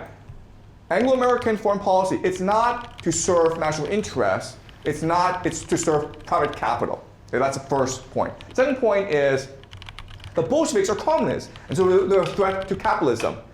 And the counter argument is, actually, transnational capital cares about profit. They don't care about ideology. All right? What drives them is money, not ideas. The third argument is, the Bolsheviks hated imperialism and capitalism, so they would refuse to work with Wall Street and the City of London. And the counter argument is that they believe that the ends justify the means. We just have to do what we need in order to obtain power. Then we can create our socialist paradise, okay? All right, so this is a book called Wall Street and the Russian Revolution. A historian by the name of Richard Spence. He spent a lot of time collecting documents that show that, in fact, transnational capital were helping the Bolsheviks win power in Russia. Why? It's written by Richard Spence. Wall Street and the Russian Revolution by Richard Spencer? Because they believe in the Bolsheviks? No, because transnational capital, first and foremost, steals. You understand? They like revolution because revolution is an opportunity to steal as much as you can. Okay, you can buy things really cheaply during a revolution, and this is his argument. All right, so let's read a couple passages from his book. So, Amber, can you read, please? The pro-Bolshevik faction on Wall Street had a most outspoken pitchman in the aforementioned William Boyce Thompson. Departing in retrograde, he arrived back in the States on Christmas Day, 1917. On 18th January, he sat for an interview with a representative of Dow Jones and published in the Wall Street Journal. Wall Street Journal, of course, is the newspaper of Wall Street. Despite the fact that's Wall Street Journal's same publication where Ye just issued his apology to the Jews. That Bolsheviks had proclaimed an armistice on the Eastern Front and opened peace negotiations with Berlin, Thompson insisted that the Russians would never conclude a separate peace. Wait, so he's just lying to people, okay? The Bolsheviks want peace with Germany, they promise peace with people, that's why they're popular. And these Wall Street bankers are just lying to American people. Okay, come on, away. He pooh-poohed reports that there was anarchy in Russia and said that the Russian people were trying to adopt socialism as the basis of their government. If they were allowed to succeed, an extremely democratic, well-managed country will emerge. In other words, an excellent business environment. Okay, so what the Bolsheviks basically did was, they took all the gold they had to bribe Wall Street, so that Wall Street would go and brainwash American people, okay? That's the strategy here. Okay, so the Wall Street Journal was brainwashing American people to think that... Okay, this is confusing. So Wall Street, so what the Bolsheviks basically did was, they took all the gold they had to bribe Wall Street, so that Wall Street would go and brainwash American people, okay? That's the strategy here. All right, can you read, Alan? Yeah. For those on Wall Street and elsewhere who dream of putting the brakes on Russia's economic development and seeing its riches and resources up for grabs under a regime willing to sell anything, the dreams have basically come true. Okay, so it's really important to understand. The British Empire was fighting a war against Germany. Russia was an important ally, right? They didn't care because for Britain, they wanted to destroy everyone. Okay? So that's why they support the Russian Revolution, because they knew the Bolsheviks would destroy the Russian economy. So, keep on going. Yeah. From 1918 through early 1921, Bolshevik war communism reduced Russia to an economy based on barter and robbery. Besides the abolition of private trade and the destruction of monetary system, the Red regime embarked on a massive looting campaign, ransacking palaces, bank vaults, churches, and museums. Monetary ransacking palaces, bank vaults, churches, and museums. They expropriated every valuable they could get their hands on and stashed it all in the new state treasury. By the close of 1921, an estimated $450 million in valuables had been sequestered there, with more to come, much of it destined to be fenced abroad for a fraction of its value in capitalist hard currency. So they stole a bunch of actual real valuables, like gold, like art, palaces, things in palaces, and they stashed it here in the state treasury, and much of it destined to be fenced abroad for a fraction of its value for art. Okay. So, and it was the Bolsheviks, right? Bolsheviks stole gold and art. Stole that shit! Gold. Do you think there is any Or- chance at all that What did you say? Biden was killed by F Squad Do in you think there's any chance at all that 2010? Biden was killed by an episode? No, I don't know. And valuables equal to 450 M. Stashed it in state treasury.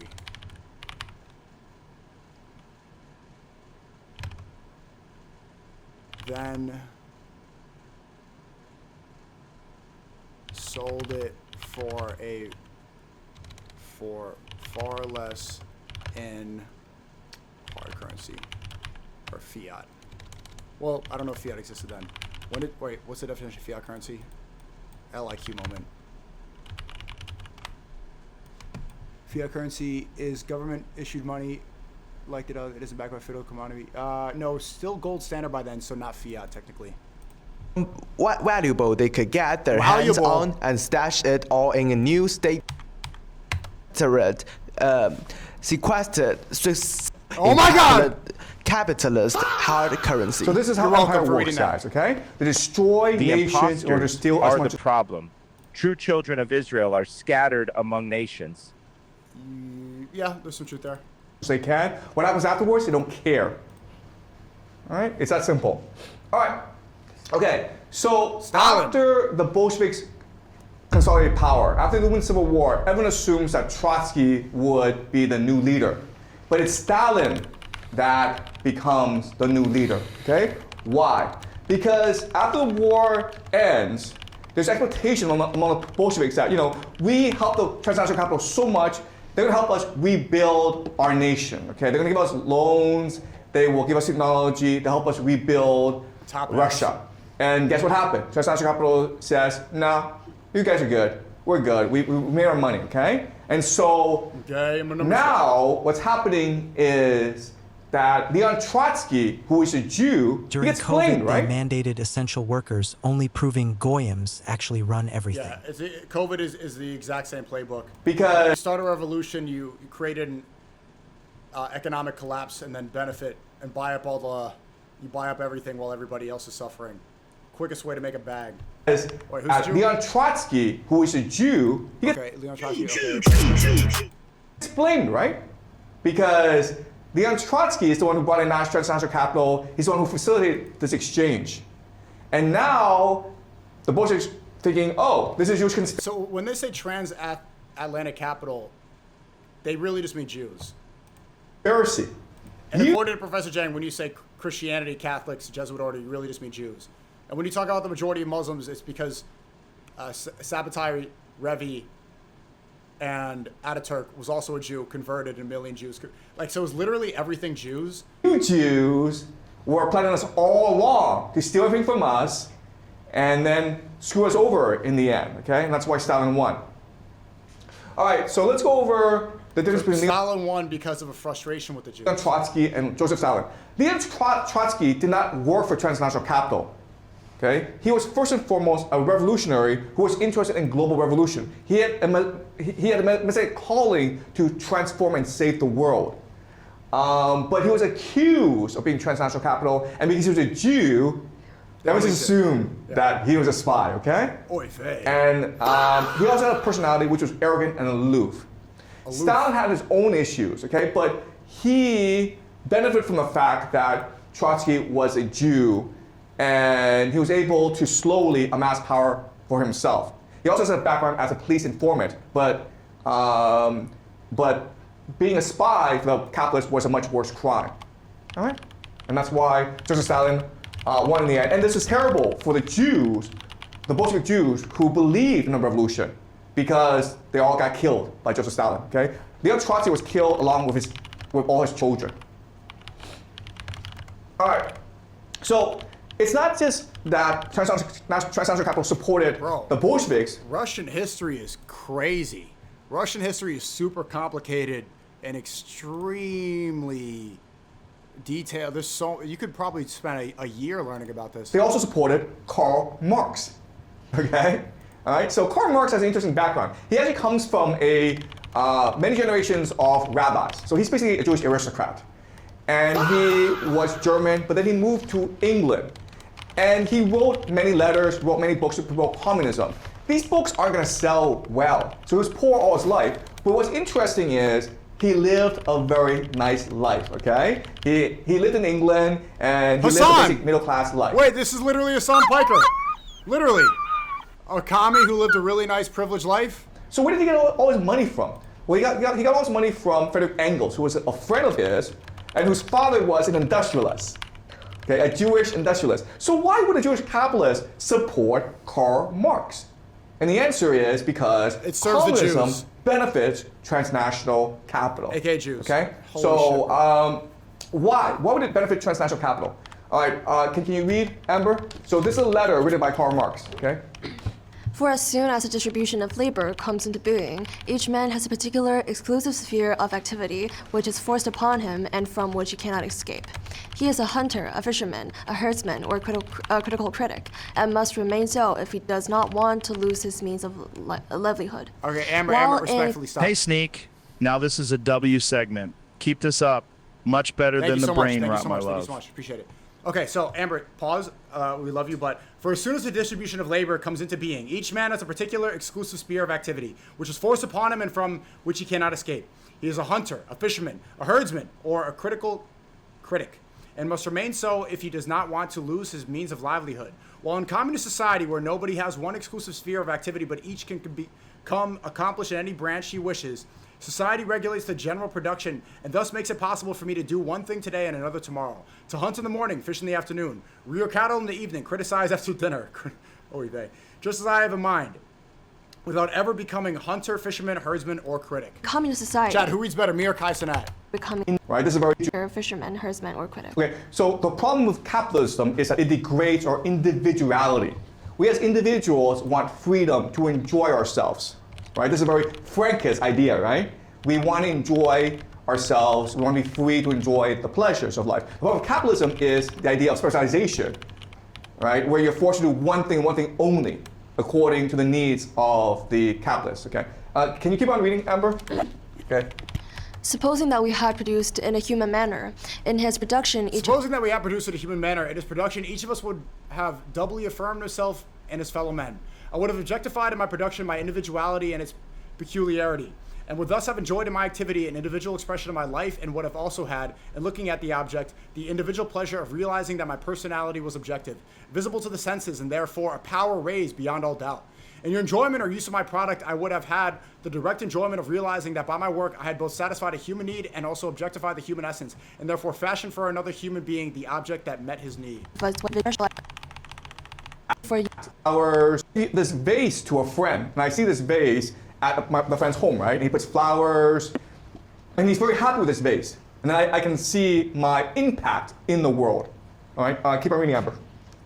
I'll let Amber read this one. I would have been for you the mediator between you and the species, and thus been felt by you and acknowledged as a completion of your own essence and a necessary part of yourself. And I would thereby have realized that I was confirmed both in your thought and in your love. Okay, so this vase now shapes your reality. And I know that this vase has given you meaning, and it has shaped your reality, and therefore I find meaning in that, okay? And again, this is a very Frankist attitude, right? Where you can project your imagination onto people, and it can shape the way he or she sees reality. Okay, this is a very similar concept. You want going? In my expression of my life, I So would is manifesting a Frankist idea too, where you feel like you can manifest your own reality and that you're the creation of your own universe, or that you create your own universe? have fashioned your expression of your life, and thus in my own activity have realized my own essence, my human communal essence. Okay, Yeah. right. So again, this is something that sounds perfectly correct, right? And the reason why it sounds correct to us is because it becomes a basis for our society. Okay, the idea of individualism, the idea of materialism. Okay, keep on going. In such a situation, our products would be like so many mirrors, each one reflecting our essence. Thus, in this relationship, what occurred on my side would also occur on yours. Okay, so this is a really important metaphor, okay? He's saying that objects become mirrors where we can see our own individuality reflected, okay? And this goes against the religious concept where our humanity is all reflected in each of us. Okay, so what he's doing is creating a material outlook. Does that make sense? He's denying the existence of God, he's denying the existence of spirituality, but he's taking the concept of religion and applying it to the material world.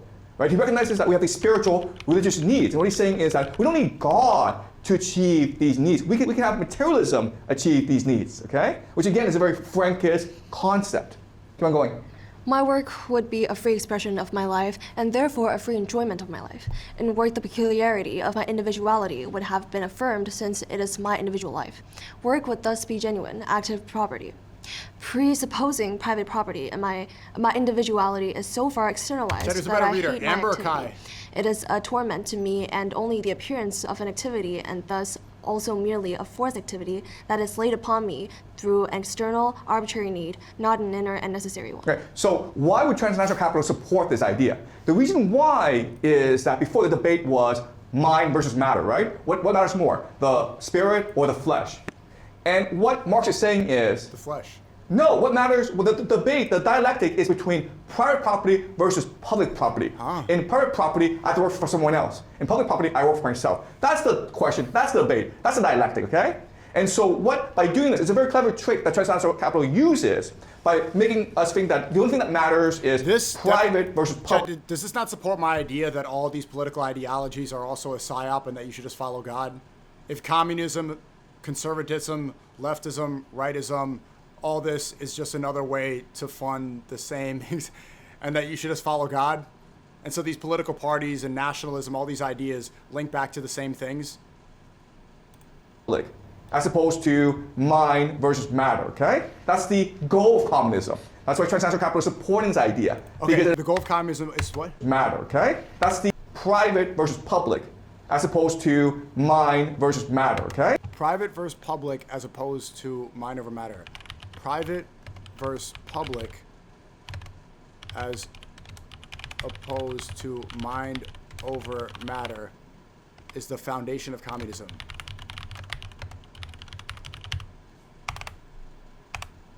Someone tell this to Hassan. That's the goal of communism. That's why transnational capitalists support this idea, because it advances the goal of empire, which is turn us all into slaves. Okay, does that make sense? All right.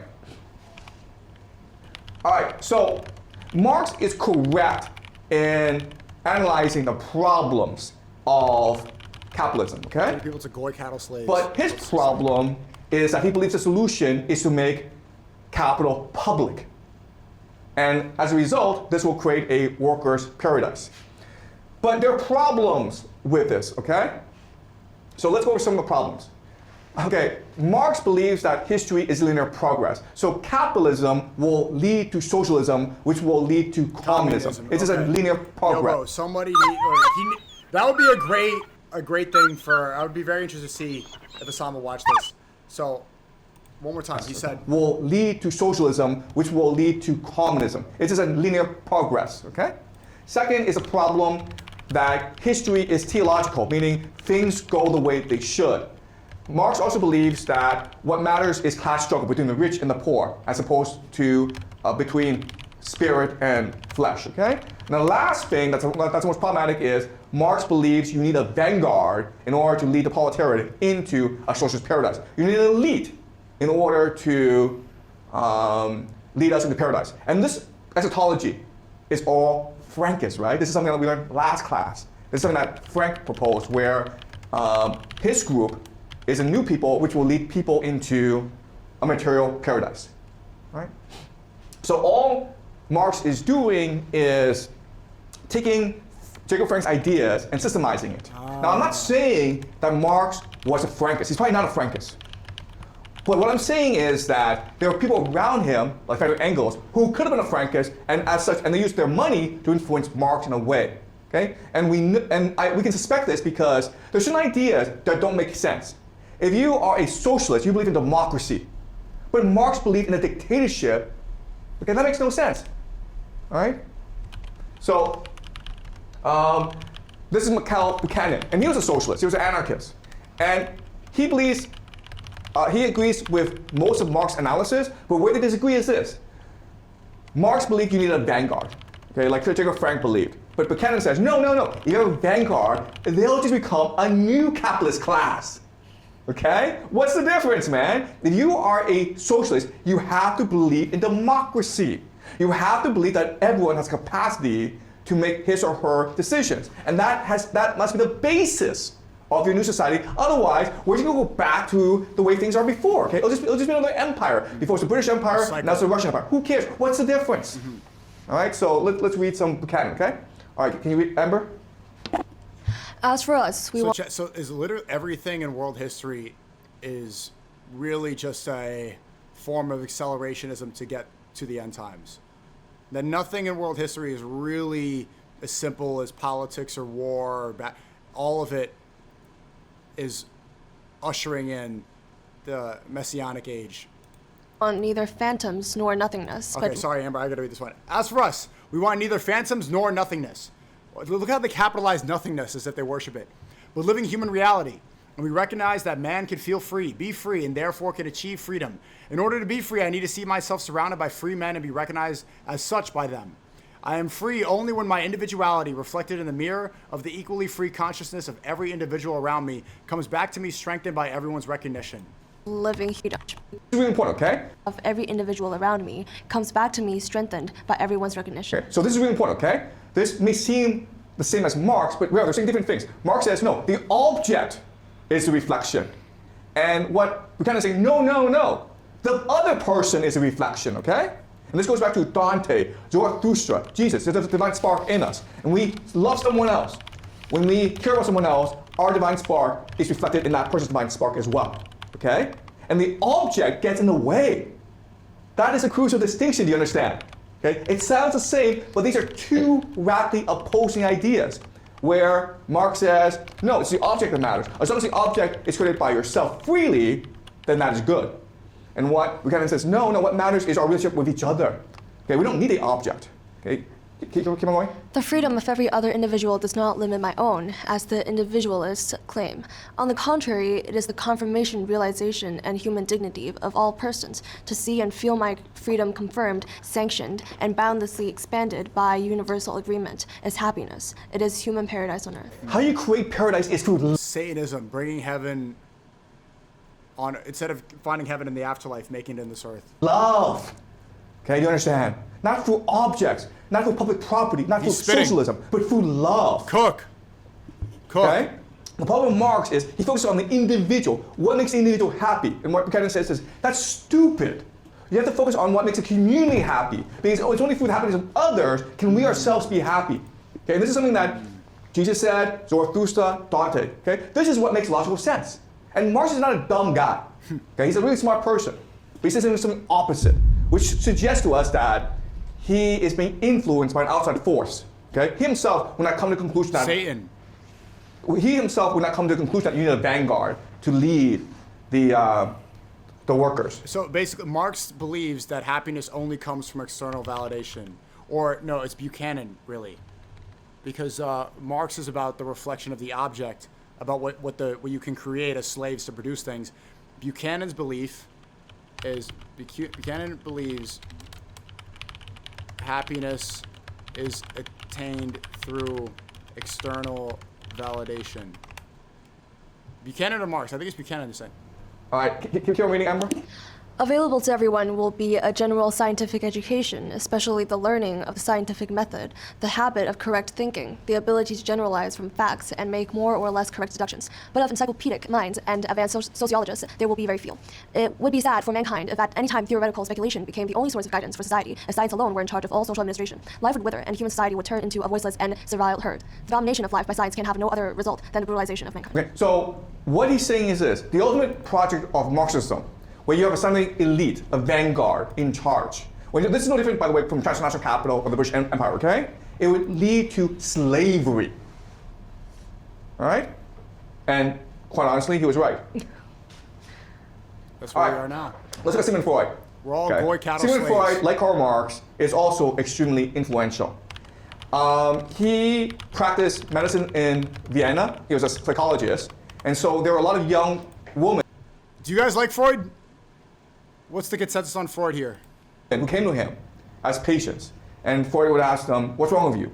And the woman would say, I'm hysterical, okay? And at that time, hysterical just meant that depressed or anxious. I can't control my emotions. If a man talks to me, I stutter and I run away, okay? You like young and better? I can't have personal relationships, I can't sleep, I'm sweating, I'm anxious. And then Freud, of course, would ask them, why is this happening to you, okay? And then the woman would say, because when I was younger, when I was a little girl, my father raped me, okay?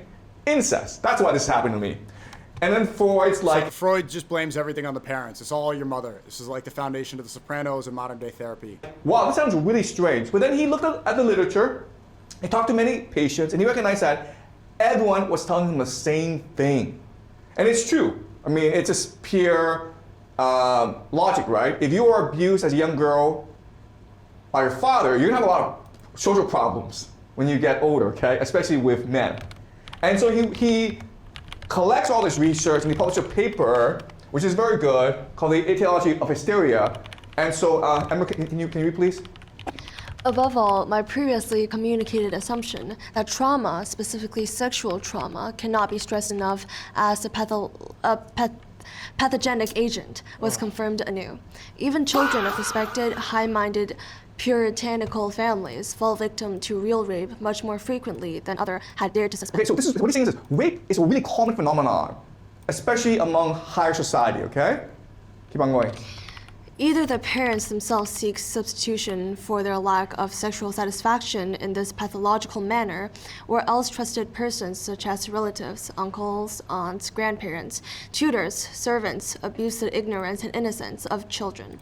The obvious objection that we are dealing with sexual fantasies of the child himself, that is, with hysterical lies, unfortunately is weakened by the multitude of confessions of this kind on the part of patients in analysis to assaults on children. Okay, so what he's saying is, first of all, rape is very common, and these children are saying the same thing, okay? Keep on going.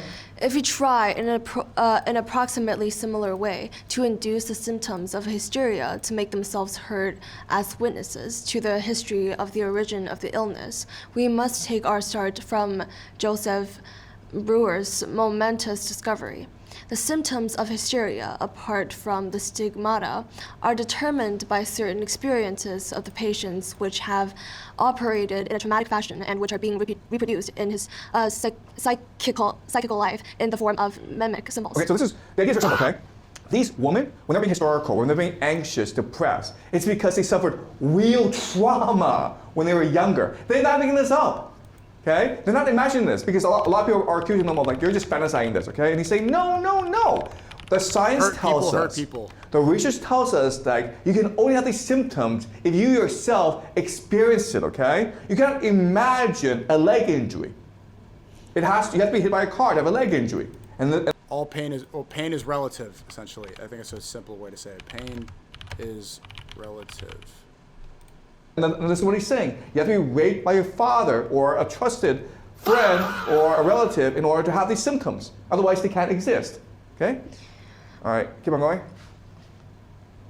All right, so this is a book by Jeffrey Mason, okay? Nigga said W father? Bro, okay, hold on. Who said that? Who said that?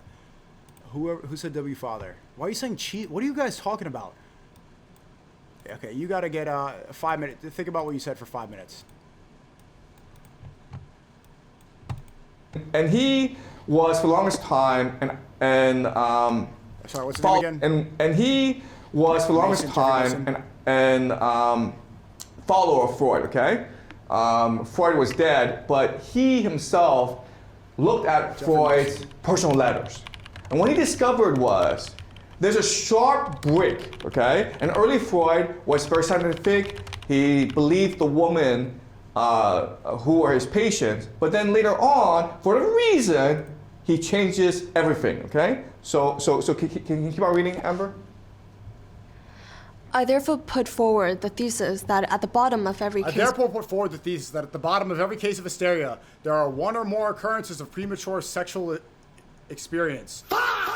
Occurrences which belong to the earliest years of childhood, but which can be reproduced through the work of psychoanalysis in spite of the intervening decades. Writing these letters to his... Of psychoanalysis in spite of the intervening decades. Okay, so again, he's writing these letters to his friends, and he's saying very clearly, I am certain, 100% certain that if these women are suffering from depression or anxiety, it must be because of sexual abuse at an earlier age. And when I talk to them, I can reconstruct the experience, okay? Because even though they're traumatized, the memory's still there. So through talk therapy, I can slowly reconstruct the experience, and this will help them heal, okay? And this is true. If the women are able to reconstruct this experience and they feel as though someone believes them, advocates for them, they will feel much more safe about the world, okay? So this is true. This is very simple. Okay, keep on going. There are, however, a whole number of other things that vouch for the reality of infantile sexual scenes. In the first place, there is the uniformity which they exhibit in certain details, which is a necessary consequence if the preconditions of these experiences are always of the same kind, but which would otherwise lead us to believe that there were secret understandings between the various patients. In the second place, patients sometimes describe as harmless events whose significance they obviously do not understand, since they would be bound otherwise to be horrified by them. Or again, they mention details without laying any stress on them, which only someone of experience in life can understand and appreciate as subtle traits of reality. So basically, you can only empathize if it happened to you too. I want to see what his thesis about this other whole things. So what he's saying is it possible there's conspiracy among these patients? Possibly, but they're telling me, they're giving me like these details. And these details make a lot of sense. Okay, so he doesn't believe it's a conspiracy, but he does not discount the possibility of a conspiracy because he's a scientist. He wants to be rigorous. He wants to be absolutely certain. Okay, keep on going. In the second place, as subtle traits of reality. Okay, so he says that one thing about this trauma is this association, okay? So these patients will reveal details that would shock anyone else. But she says it indifferently, which means that she was disassociated from the experience when it happened. So just by talking to that person, you're able to reconstruct the experience itself. All right? Okay. Does that make sense? All right. Okay. Okay, keep on going. Foundation of therapy. It is less easy to refute the idea that the It's doctor less easy to refute the idea that the doctor forces reminiscence of this sort on the patient, that he influences him by suggestion to imagine and reproduce them, reconjuring traumatic memories. Nevertheless, it appears to me equally untenable. I have never yet succeeded in forcing on a patient a scene I was expecting to find, in such a way that he seemed to be living through it with all the appropriate feelings. Perhaps others may be more successful. in this. way more Memories. this. So one major objection is it possible you are implanting false memories in your patient? And what he's saying is, Potentially. okay, well, I tried this and it doesn't work. And maybe others, and he doesn't deny that it's possible, okay? But he's saying, like, I myself have tried this and it has not worked. So he's being a very rigorous scientist, right? He's looking at all different possibilities, and he's discovering that, no, there's only one possibility, which is like they are telling the truth. So he's advocating for his patients, okay? The problem, though, of course, what's is the that the problem? fathers who are doing this are Oh my God, it's Jacob Frank. It's Jacob Frank again. So therapy is Frankism. Is that the thesis? powerful men. These are Frankists, okay? Remember, Frankists practice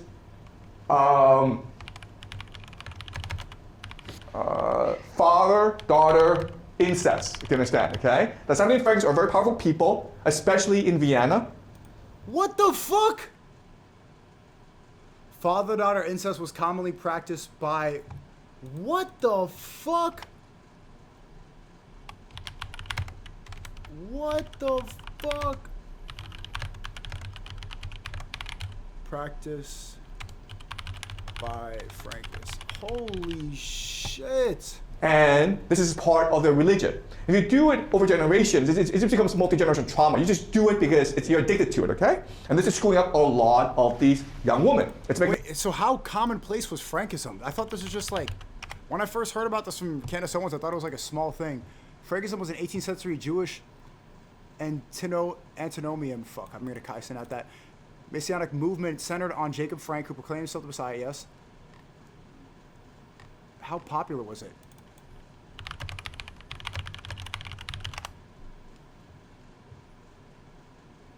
Oh, 50,000, and some say up to 500,000.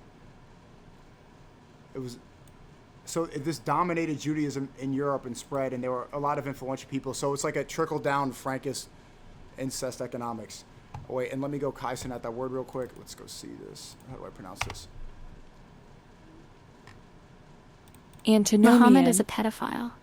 Your religion is a lie. Muslims rape more than any other religion. How do you pronounce the word real quick? Frankism comes from Sabbatanianism. It comes from a lot of things. It comes from Antinomian. antinomian. I said it right, right? they're miserable. Yeah? So you mentioned that this kind of rape is frequently occurred in upper class. Why does it not so frequently in the lower class? You know what? That's a good question, okay? Because it's not as necessary. So if it starts in the upper class and they're the influential ones in media, banks, finance, and the elite ruling class, then it trickles down. So this multi-generational trauma spreads throughout the masses. And the answer is, Right? if you are an upper class woman, you're much more likely to report this than if you are from the lower class. So we're not saying that this occurs only among the rich. It could also occur among the poor. But it's the rich who have money to send their Poor people can't afford therapy. daughters to psychiatrists. Okay? The rich are educated and therefore they will report this. They will understand this is a bad thing. Okay? So we don't have evidence to suggest that this is more common among rich. Okay? But what this is telling us is that among Frankists, this is very common. All right? All right. So after this happens, Poor people can't do anything. Really, dude? after Freud is reporting this and the Frankists are getting angry at him, what happens now is an alliance between Freud and the Frankists. In fact, you could argue that Freud now joins the Frankists. And so now what we'll see is a radical change in how Freud perceives these patients. Okay, so Amber, can you read, please? Since childhood masturbation is such a general occurrence and is at the same time so poorly remembered, it must have an equivalent in psychic life. And in fact, it is found in the fantasy encountered in most female patients. Okay, namely that. Namely, that the father seduced her in childhood. This is the later reworking, which is designed to cover up the recollection of infantile sexual activity and represents an excuse and an extenuation thereof. The grain of truth contained in this fantasy lies in the fact that the father, by way of his innocent caress in earliest childhood, has actually awakened the little girl's sexuality. The same thing applies to the little boy and his mother. It is these same affectionate fathers that are the ones who then endeavored to break the child of the habit of masturbation, of which they themselves had by that time become the unwitting cause. And thus the motives mingle in the most successful fashion to form this fantasy, which often dominates a woman's entire life. Seduction fantasy. One part truth, one part gratification of love, and one part revenge. Okay, so now this is like really weird. Okay, what he's saying is these young girls, these young boys, they want to have sex. They're like sexually obsessed. And whenever a father kisses them, which the father wants to do, they think this is going to lead to sex. But the father recoils at that possibility, and now the young girl feels rejected. But she has all these sexual desires, so she masturbates. But while she's masturbating, she feels anger and guilt at her father, and therefore she makes up these sexual fantasies that the father is raping him. And that's why, and she's determined that the world know of this. That's how angry she is at him, okay? This is complete nonsense. But guess what, guys? This becomes standard mainstream academic knowledge taught in schools and universities for many decades. Okay, this is called the Oedipal complex.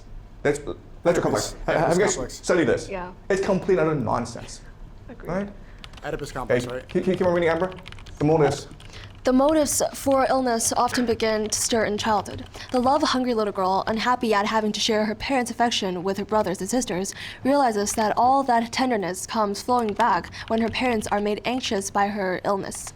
The girl now knows a way of calling forth her parents' love and will use this as soon as she has at her disposal the psychical material necessary to produce a morbid state. Once the child has become a woman and, in contradiction of the demands of the childhood, has married an inattentive man who suppresses her will, unstintingly exploits her work, and expends neither affection nor money upon her, illness becomes the only weapon with which she can assert herself in life. It gives her the rest she craves. It forces the man to make sacrifices of money and care that he would not have made to the healthy woman, and it requires him to treat her with care as she recovers, because otherwise a relapse would be waiting in the wings. So is this the reason why the mental health crisis is here? Why transgenderism spreads?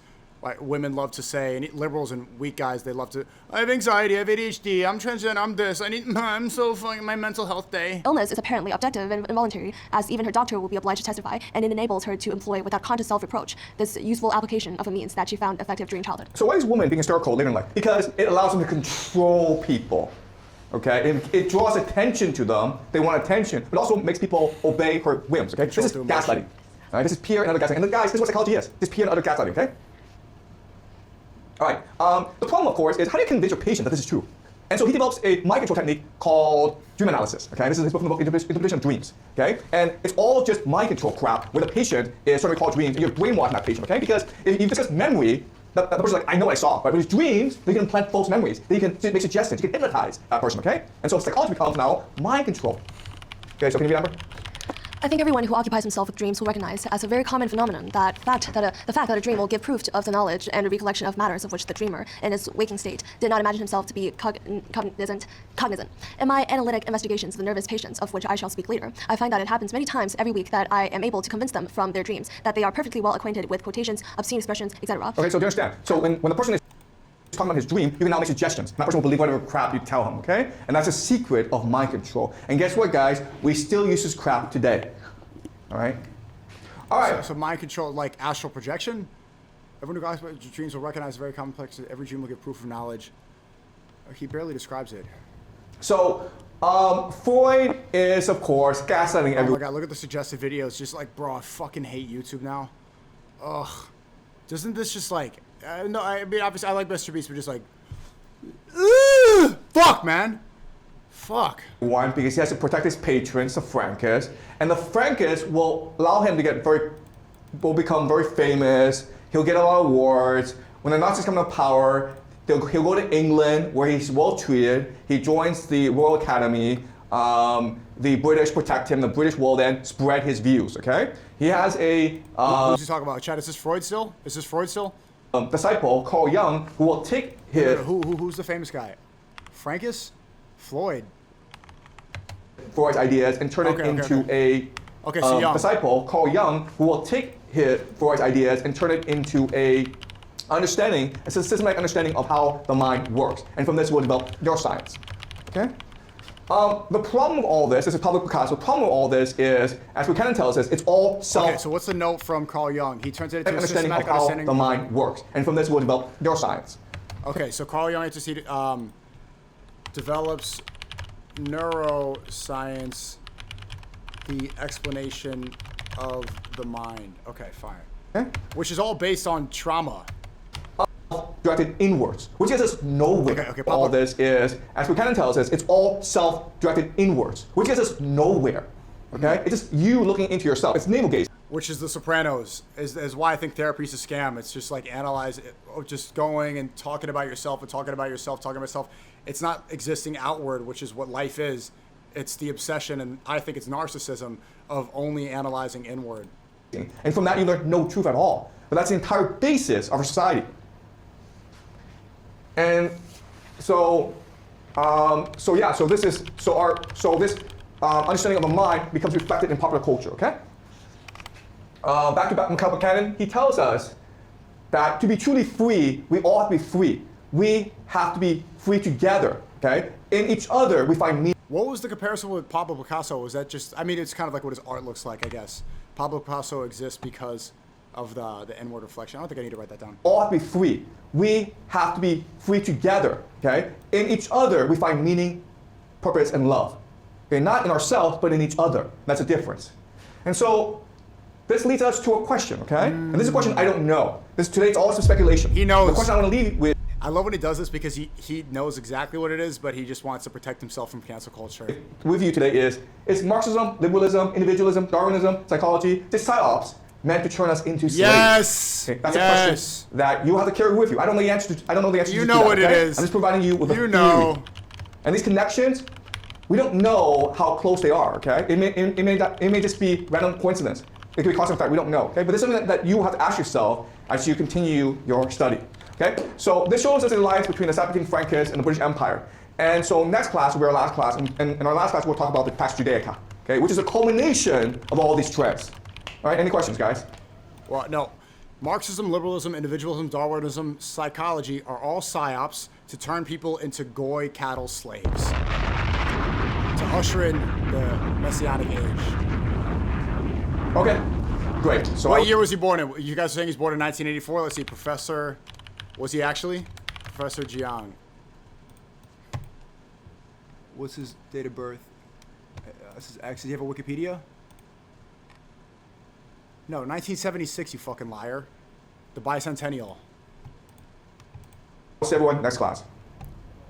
Great video, great lecture. God damn, that was an hour and a half that fucking flew by. So let's go over the notes real quick. Class, okay, but just so it's good to remember this stuff. I will quickly go over today's, and then I want to go over the last 2 days because they all relate, especially the importance of Frankism. The importance of Frankism is crucial to remember all this stuff. So the Empire of Evil. The British Empire controlled the world. I'd rather watch you using do this than transnational play Rocket capital. League. Don't ever Right. play that Quilly If they shit control again. the seaways, they control the world. The Atlantic and the Pacific are all trade. The strategy of the British was to create conflict in Europe. Divide and conquer technique. I'll write that down. Divide and conquer. Technique is still used to this day. Keep people infighting. To create conflict between the British enemies. Divide and conquer between the British enemies with infighting. British enemies were France, Napoleon. Napoleon was ruling in 1789, Russia, Germany, and the Ottomans. These are the main enemies. British saw Japan as a natural ally, probably through trade. The crypto Jews, they were disguising identity. They were really undercover Jews, like the Frankists. And this is really commonplace in England at the time they were growing. The British Empire used Jews as pawns, right? Especially to do trade loans and war loans and usury. I'll write that down. War loans and usury, because it's forbidden for Christianity. I'll write that here. Forbidden in Christ. Forbidden with Christ. I want to fit this in one line. Forbidden. It's understood. But British Christians used Jews as pawns for eschatology. Eschatology is the end of the world, the return of Jesus. So British Christians wanted to speed up. They wanted to use accelerationism to get the return of Jesus. But perhaps it was crypto Jews who really wanted the return of their Messiah. The British aligned with 17th century Frankists because they were both materialistic. They both were obsessed with money and power. The Frankist ideology is that the body is more powerful, or the body has more power than the spirit. Yeah, because the Frankists and the British were both obsessed with money and power. 1853, Russia attacked the Ottoman Empire. This is separate. This is going on at the same time. A third of all Ottoman tax revenue to French and British bankers as a loan to the... Wait, let me remember this. A third of all Ottoman tax revenue was owed to British and British bankers. Right, because they had the crypto Jews running the banks as the pawns. I'll write that in. Jew pawns. Fuck, it doesn't fit. Jew pawn. French. British bankers. Jew pawns. As a loan to the Jews, war debt. Right, so they had to pay back their loans from the war. This caused the Ottoman Empire to decline rapidly. So the Ottomans owed... Okay, so when Russia attacked the Ottoman Empire, the Ottomans owed 30% of their tax revenue to the British and French bankers as a loan for the war debt. And so they were easily toppled by the Russians because they owed so much money. So they declined rapidly. This started the creation of the Young Turks. So Turkey went from this Ottoman Empire to modernism. The Young Turks, the ideas of secularism, liberalism, and individualism. Secularism, what's the definition of secularism? I can't remember. Secularism definition is the principle of separation from the state from religious institutions. So separation of church and state, right. So it was a religious state during the Ottoman rule. The Young Turks, this new thing, was like, nah, it doesn't matter that much. Liberalism, freedom, all this stuff, individualism, prioritizing yourself. This is the foundation of modernism, what we have today. These ideas are all rampant in America. Donmei controls Turkey to this day. Donmei definition is what? Donmei definition. This is a weird word. It's like there's a hyphen on Donmei. Donmei, convert Turgo, 17th century Jewish sect of followers of the false Messiah. Sabotage Zevi, who publicly converted to Islam. Donmei controls Turkey to this day. Origin group, sabotage. So it's an ideology? It's a Turkish group. to betray. So they pretty much betray. So they betrayed Islam for the Jews. Don May, a Sabbatai Zevi ideology? Is that the way? I don't want to ideology. I don't want to mess this up. No, they pretend to be Muslims but were Jews. I know. They were crypto Jews. Young Turks. I'll put this here. Crypto Jews.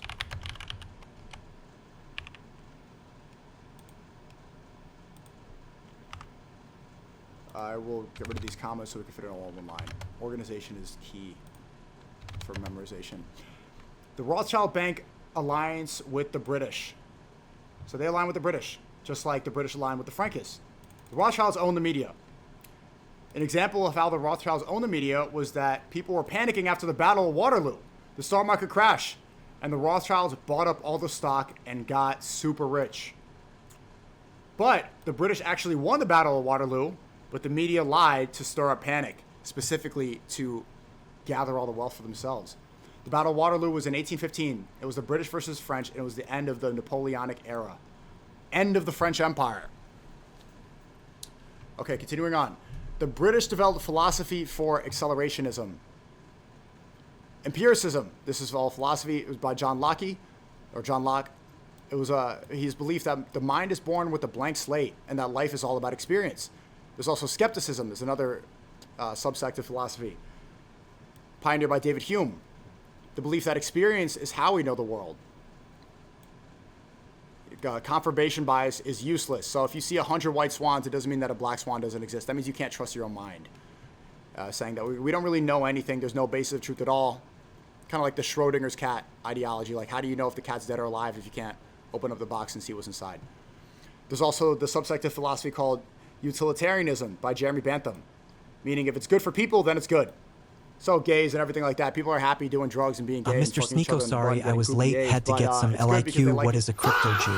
Utilitarianism idea of utility, it turned into liberalism, meaning the priority of pleasure. So as long as it feels good, that means it is good.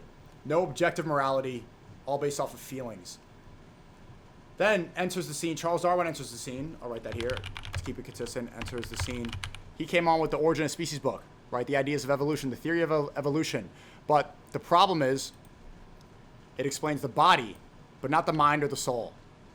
It only explains how monkeys turn into humans, but it doesn't explain the adaptation or the existence of the soul. Then enters Benjamin Disraeli enters, and he's the first and only Jewish British Prime Minister. And he started in 1874. Can't believe how did someone's got to like research how Benjamin Disraeli how did he win that election, or was he just selected? Probably selected. And his central role was in the creation of the modern Conservative Party. That's from Wikipedia. This is not what Professor Jenks said, but I think that could be important. It's important to note that all these political parties go back to the same people, and it does fit my theory that all these are psyops and all these are control mechanisms. Every one of these ideologies, philosophy, evolution, it's all psyop to accelerate the end of the world, right? And Benjamin Disraeli is best friends with the Rothschilds. Benjamin Disraeli also wrote a book called Coningsby, meant to promote Jews to British because Jews were extremely unpopular and have historically been unpopular throughout the world. And the book confirms every Jewish control conspiracy theory. Right, so all this stuff that people say now, all these anti-Semitic conspiracy theories of Jews controlling the banks, media, government, all that is confirmed in Coningsby. And it's just is written to normalize it to the British people. So in the book, it says that the Dark Ages, everyone in Europe is stupid. The Dark Ages were from what era? It was like the 1500s, Dark Ages. It's kind of debated when it is, but the Dark Ages were from... And they didn't really get into the Dark Ages in this. I guess that's a lesson for another day. The Dark Ages was from 5000 to 1000 AD when Europe was a fucking slum, right? And it says the Jews created Christianity. Christianity was founded by the Jews. So like people like Paul, all the original Christians were really Jews or crypto Jews, whatever you want to believe. And the Jews are superior because they are the founders of Christianity. So Benjamin Disraeli is saying, hey, Christians, respect us Jews because we really created y'all niggas. Sidonia is the main character of Coningsby. Remember, again, Coningsby is the book written by Benjamin Disraeli. So it's a fictional character. Crypto Jews pretending to be Catholic rose to power. It sounds like it's a fiction book meant to describe and normalize Jewish existence in Europe. So crypto Jews pretending to be Catholic rose to power. And during the Spanish Inquisition, that was the Spanish people looking for the undercover crypto Jews. They wanted to go sort them out. Who are the real Catholics and who are the fake ones? The caveat was the Spanish elite were also Jews. So it's the Spider-Man meme, just Jews pointing at Jews. 2/3 of the Spanish elite were crypto Jews. So the Spanish Inquisition, okay, it's so funny. And in the book, it's also saying that Jews don't like nations, they like ideas, right? The belief that they don't have allegiance to any nation, they don't have any nationalism, they don't care about Spain or anything. Their allegiance is to ideas. And Jews have the propensity to destroy and degrade for their own interests. Jews are superior because they don't intermarry with Goyim. They're pure. Jews believe that they were Aryan. The Aryan definition, I thought it was white. The definition is noble, honorable. And I saw people in the chat disagreeing, saying that it's also this Persian idea. Let's look at the Aryan definition one more time to make sure we're right. Aryan historically derives from Sanskrit and Old Persian, meaning noble or honorable. It was used to describe Indo-Iranian language speakers in the 19th century. So it started off to describe Indo-Aryan, but it really, the word ended up describing a supreme race, right? The more noble and honorable race, the master race. It was originally used to describe the speakers of the Indo-Aryan languages, yeah, but the Jews are not Indo-Aryan. The British need Jews' imagination to save and guide the British, right? Especially after the Dark Ages. Benjamin Disraeli is saying, hey Brits, you need the Jews' imagination because they have allegiance to ideas. They're so smart. The Jews are so smart and honorable and noble. You need us to save you and guide you and lead you. And that philosophy protects us from religious overreach, right? Too much, hey Christian, hey Brits, too much Christianity can do too much and limits you too much. You need Jewish philosophy to protect you, right? Also in the book it says that the first Jesuit was a Jew. And from Wikipedia it states that the Jesuit order was founded in 1540. It's the Society of Jesus, a religious order. So the high society Catholics who make the rules for everybody. And it's important to note that the first Jesuit, so basically they're saying that the existence of Pope, are they saying that the existence of the Vatican and the Pope, all that comes from Judaism? The first Jesuit was a Jew? So when did the first Pope arrive? When was the first Pope? The first Pope on 30 AD. Okay, so way earlier than the Jesuit order. So the Jesuit order, it seems like the Jesuit order doesn't have any foundation in the original Catholic doctrine. It's this elite society that was created far later on. Yeah, 1540, the Society of Jesus. It just seems like, from what it seems like the Jesuit order was the Jewish infiltration of the Catholic Church. When did the Trinity arise? Is this who started spreading the idea of the Trinity? When did Trinity become Catholic doctrine? Let's see. The Trinity became official Catholic doctrine through a two-stage process. The first Council of Nicaea in 325. Okay, so the Trinity did not exist until 300 years, even after the Pope existed. All right. Okay, so in the German Revolution of 1849, organized by Jews, it happened because Jews controlled academia. The British financed the German Revolution, which is why it was predicted in 1844. A secret society of Jews that control the world? Well, that's the pretty much like the end of Coningsby. Like there's a secret society of Jews that control the world. The British financed German Revolution. Okay, so the British were able to predict the German Revolution in 1844 because the Jews controlled academia and because the Jews also controlled England. And yeah, that's how they knew that the German Revolution in 1849 was organized by the Jews. Kind of sounds similar to Bill Gates predicting the COVID pandemic through the COVID simulator through emails back and forth with Jeffrey Epstein in the files, allegedly, in my opinion. So this is the end of Coningsby. Moving on, the Bolshevik Revolution, Bolsheviks, essentially communist revolution or early communism of 1917, was led by Vladimir Lenin. Lenin is not a charismatic guy, but he's focused and fanatical, right? So he's not a really good speaker. People don't really resonate with him, but he's locked in. He's got a lot of big ideas. They love ideas. And they do love ideas. And Leon Trotsky was also a Jew. He was the charismatic one. So the Bolshevik Revolution was led by Vladimir Lenin and Leon Trotsky. Trotsky, I'm going to specify this. Trotsky had an apartment in New York City funded by wealthy Jewish bankers. So it doesn't even seem like he was really that loyal to Russia. Right? So it was funded by wealthy Jewish bankers, and his uncle was a wealthy Ukrainian Jew. And I think there was something about capitalism and how, I don't know if I wrote that down, but maybe that comes later. Anyway, in October 1917, the Bolsheviks launched the revolution. And against who, though? Against the Bolsheviks launched against the Soviet Party? Who did the Bolsheviks revolt against? They revolted against against the Russian provisional government. But what was the government then? The Tsar? Oh, okay, the Tsar. So, what ideology was the Tsar? The Tsar of Russia was orthodoxy, autocracy, and nationality. So, yeah, kind of like Franco, autocracy, you know, it's kind of like a monarchy, fascist. The Bolsheviks were not the most popular Russian political party.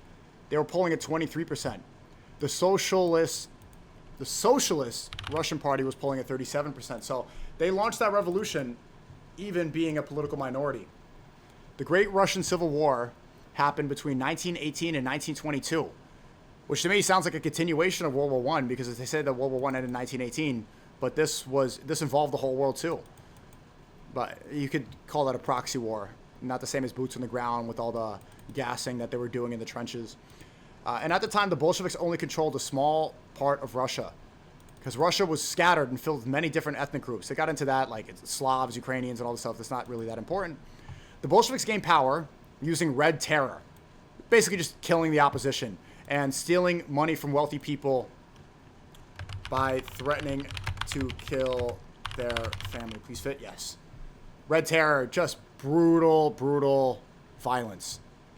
Leon Trotsky organized the Red Army, who fought against the White Army. The Bolsheviks beat the White Army, but they didn't do it by themselves. They had help from the Latvians, the Chinese, and the Hungarians. They got money from. They also got money from Transnational Corps, aka Wall Street, City of London. I don't know if it didn't say city. He didn't say City of London. When did the City of London formulate? City of London formed. Oh my God, bro! How long is this AI gonna take? Okay, it's too slow. It doesn't matter. Britain, France, U.S. Okay, anyway, the City of London. Oh wow, City of London was established by the Roman Training Part. Whoa, wow. 43 A.D. Anyway, but that wasn't mentioned. The Britain, France, U.S., and Japan sent troops to defend the White Army. Right?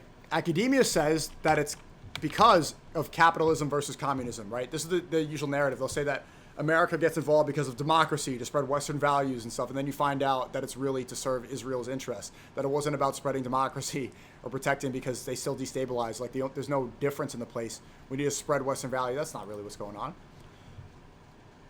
That's all false. The truth is the transnational capital had influence over Anglo-American foreign policy. Transnational capital really means you know exactly what. So this part was confusing, but essentially the narrative that it's capitalism versus communism, that's American school goy slob. It's really manipulation, and that was just the narrative that they ran with. It goes much deeper than that. Anyway,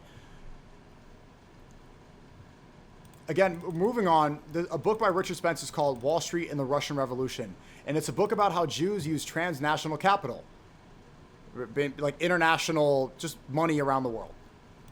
And revolution is an opportunity to get rich, like COVID today. And Epstein. Look at the market crash right now. Who do you think is buying up all those low stocks? I'm about to go put more money into Bitcoin right after I finish these notes.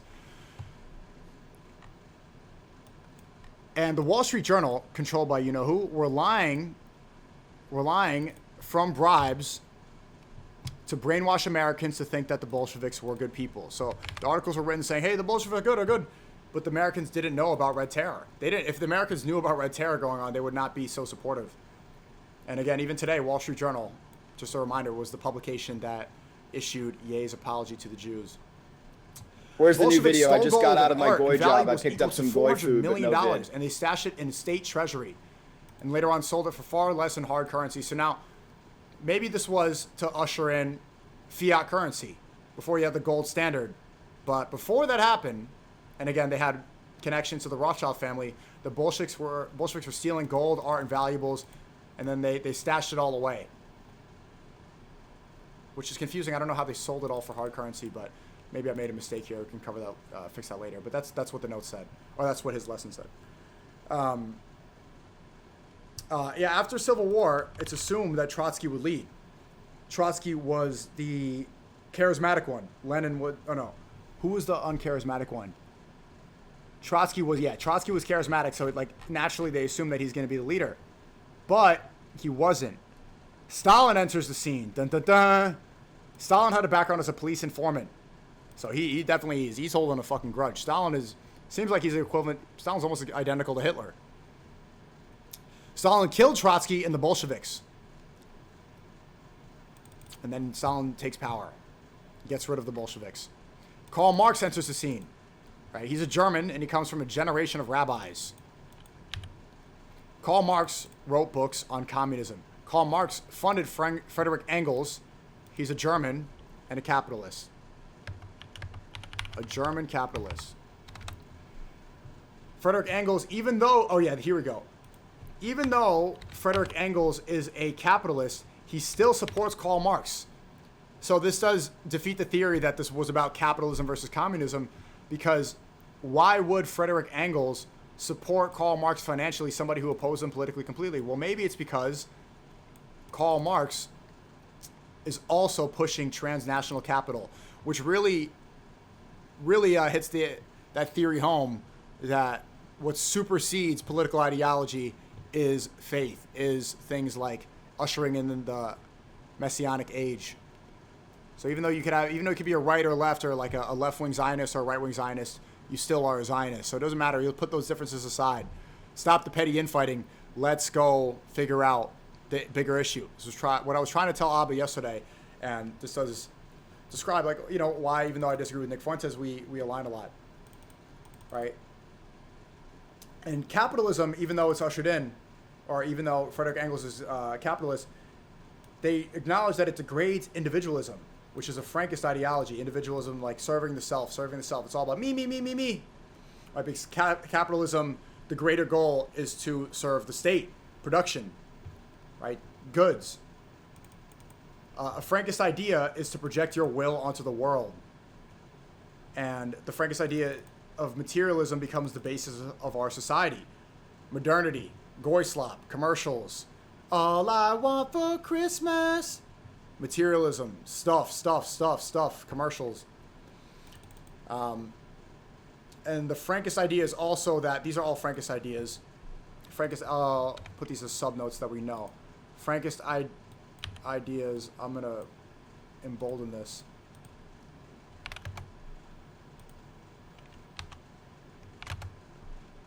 Also, that objects become mirrors where we can see our individuality, so that we can see ourselves in stuff. and stuff. Also, another Frankist idea is, pretty much this is like the denial of God's existence. Right? Our individuality and ourselves are not seen through material things and stuff in the world and stuff that, like this.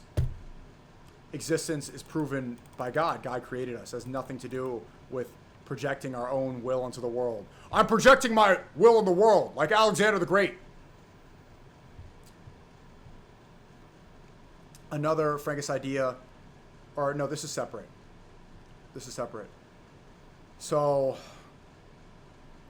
a debate that arrives is this is a communist debate, private versus public as opposed to mind over matter. What was the note about private over public? W notes, I got some wrong. If I got some wrong, I'll try to post this on Twitter or Discord, then reply to it with corrections. Private versus public. That seems like the same debate as capitalism versus communism, right? Capitalism, the private needs of the company versus public. Everybody's a slave. We're all supposed to work together. So the idea, yeah, this is what happens, that private versus public debate is more important than mind over matter. This idea arises, right? And this is the goal of communism. Actually, I'm going to put the goal of communism above this so we know what this means. And I'll get rid of this asterisk. Goal of communism, and bold in it, is to change the major debate from mind over matter, which is like a Frankist thing, to private versus public, right?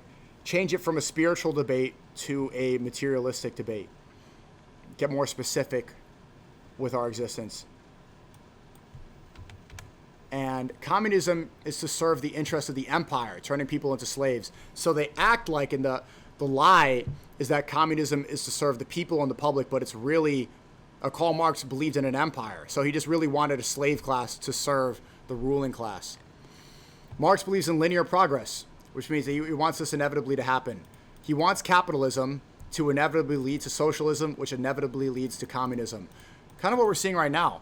Capitalism is why we have this major debt crisis, why you have so many socialists in New York. Right? The average person in Gen Z has $94,000 in debt, and that is the product of capitalism. So the response to capitalism is socialism. Everybody's poor, give us money. Right? And then you have socialism, and then everybody is even more poor. Let's get more extreme and go to communism. So Karl Marx is really just a destructive person. Communism is basically Frankism, but the only difference is communism is Frankism. The only difference is it's under the guise of private versus public instead of mind over matter. It's less philosophical and more materialistic. I'll specify that. Communism is materialistic. Frankism is spiritual.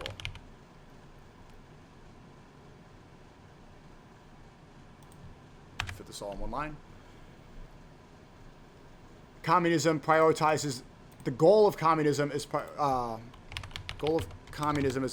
class struggle over religion. Prioritize class struggle over religion. Right? So get people less focused on religion and faith and get them to talk about class, private public debate over mind over matter. This is literally describes Hassan Piker to a T. So communism really means democracy in theory, but it contradicts because Marx believes in dictatorship. So how could you have a democracy but also have a dictatorship? So this is the trick. The trick is he wants a ruling class. He wants like one ruling elite in charge while everybody else is a slave. It's all one big fucking trick. Then Mikhail Bakunin enters the scene, right? And he says that the other person is the mirror, not the object. Marx believes that it's the object in the mirror. Is that true? Or is that a Frankist ideology? Where does that mirror thing come over? Hold on, I want to make sure I'm right about that. Where does the object and mirror, object as mirror, we could see our individuality? No, it seems like that's a Frankist idea, not a Marx belief. I'll specify that. Well, I'll say Frankist / Marx belief because they're very similar. And Mikhail Buchanan, is that right, chat? Mikhail Buchanan rapidly opposes Marx's ideas, right? Saying it's about the other person. Basically, you could describe this belief, Buchanan's belief, is that happiness is attained through external validation, not through production. Then Sigmund Freud enters the scene. And this is the ideas of therapy. Therapy and trauma looking inward. I'll put that also in parentheses because this is my interpretation, not Professor Jenks. Basically, like you could summarize Freud saying it's just your mom. It's your mom's fault. No, wrong. It's your mom's fault. Watch The Sopranos. Sopranos all Freudian. Right? Freud believes in the etiology of hysteria. Oh no, Freud wrote the book called The Etiology of Hysteria. And is this a book or is this just a piece? Etiology of hysteria is a book, right? Oh no, it's a paper. Paper written in 1896. And this paper basically saying trauma is rape. Is a derivative. I'll say that's a better word. Oh my god, I spelled derivative wrong. Derivative. Saying that hurt people. People do bad things because bad things happen to them. And that all pain is relative. So you don't know what a broken leg is like. The example Jang used, that you don't know what a broken leg feels like until you break yourself. Until you break. I want to do it one line. You don't know what broken leg feels. You don't know how broken leg feels until you break one. Oh, so close. I don't want to. Don't know how a broken leg feels until you break one. Then Jeffrey Mason enters the scene. He's a follower and disciple of Freud. And he says that depression or anxiety is the result of sexual abuse during youth. Because all sadness comes from sexual abuse. It's all molestation. And that the solution is that therapy reconstructs the trauma. So talking about it will fix it. Therapy is a derivative of Frankism. Because, I don't know if derivative, but therapy, I would say, is a result of Frankism, because father-daughter incest was so commonly practiced by Frankists. It was part of the religion. Incest, a integral part of Frankist religion. The Oedipus complex becomes commonplace in academia. It's false. Jang said the Oedipus complex is all false, but why is that? And I don't know if he said exactly Oedipus complex, but that's what it sounded like. Is a Freud, yeah, okay, I'm right. Is an Oedipus complex psychoanalytic concept describes a young child's unconscious desire for the opposite sex parent and rivalry with the same sex parent occurring during the phallic stage, age 3 to 6. It involves erotic feelings for the other. Yeah, so Jang is saying this is all bullshit, that it's all doo-doo. Bombokat! And that women control people through gaslighting, through emotion, pain. Women are drawn to pain because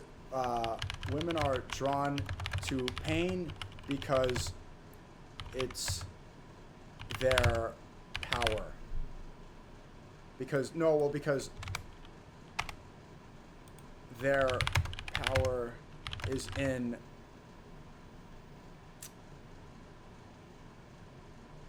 sympathetic manipulation. Please fit. It's not going to fit. Are drawn to pain. And I'll put this in parentheses because this is my interpretation. Moving on. Then Carl Jung enters the scene. He's a disciple of Freud. He develops neuroscience, which is the explanation of the mind. The problem is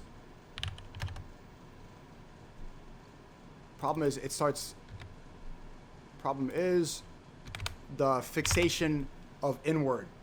So, and I'll put my interpretation. Narcissism. Oh my God, how do you spell narcissism? Narcissism, over-analysis on the self.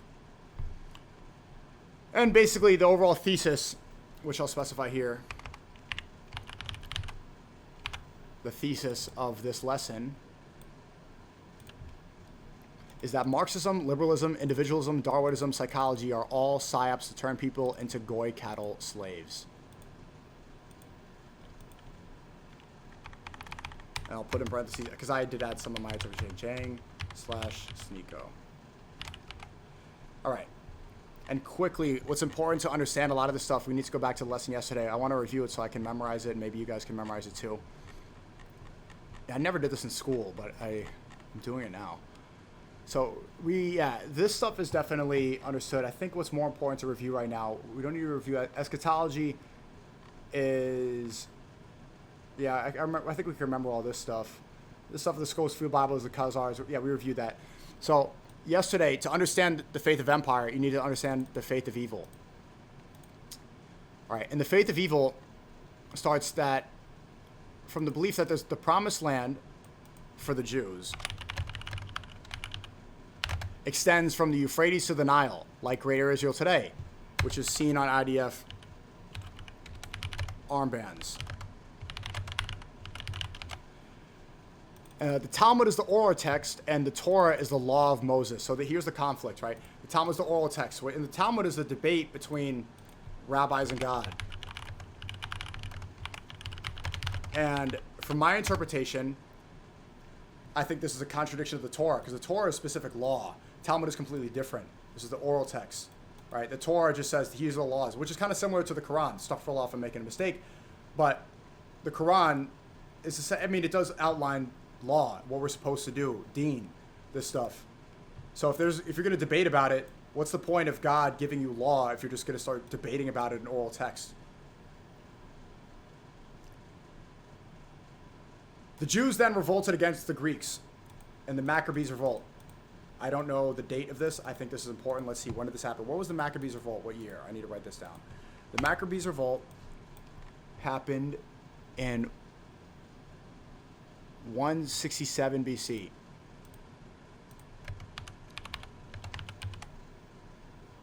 To 160 BC. 167 years before Christ. The Greeks had a supremacist ideology. And so they won, and the victory against the Greeks is now labeled Hanukkah. Remember Gideon was celebrating Hanukkah? Before Christ even existed. Anyway, maybe that's a mistake. I don't know about it, but that's his religion. Then the Romans come in, and the Romans hate the Jews even more than the Greeks. The Romans are more supremacist than the Greeks. In 70 AD, the Romans destroyed the Second Temple. Oh no, they didn't like that. Because the Second Temple was the house of Yahweh. After defeat to Romans, many Jews converted to Christ. Crypto Jews. The rabbis come into power after the temple was destroyed. All right, all early Christians were Jews, and Al-Aqsa Mosque is meant to be the third temple. So beforehand, the rabbis weren't in power. I think this is where the Talmud was developed. The Talmud was developed because it didn't start with the Torah. Talmud inception date. When did the Talmud start? The Talmud is a foundational compilation of Jewish oral law and rabbinic discussions developed between 200 CE and 500 CE. It consists of the Mishnah. Look into the Jewish sect Essenes. Second Temple, yeah. So it seems like the Talmud was being developed during this time. So without the destruction of the Second Temple, you wouldn't have the Talmud, if I'm not making a mistake. Yeah, no, C is Common Era. But when did the Torah? Torah inception date. The Torah started in 1312 BCE. So, but it was recorded over a 40-year period. So, okay, so the Torah inception date is 1312 BCE. 1,300 years before Christ. I think we should specify this here. Torah 13.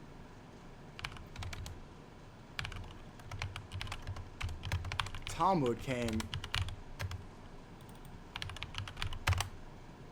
And this is where the Talmud, of course, it does state, allegedly in my opinion, that they believe that Jesus is burning in feces and excrement. Astaghfirullah.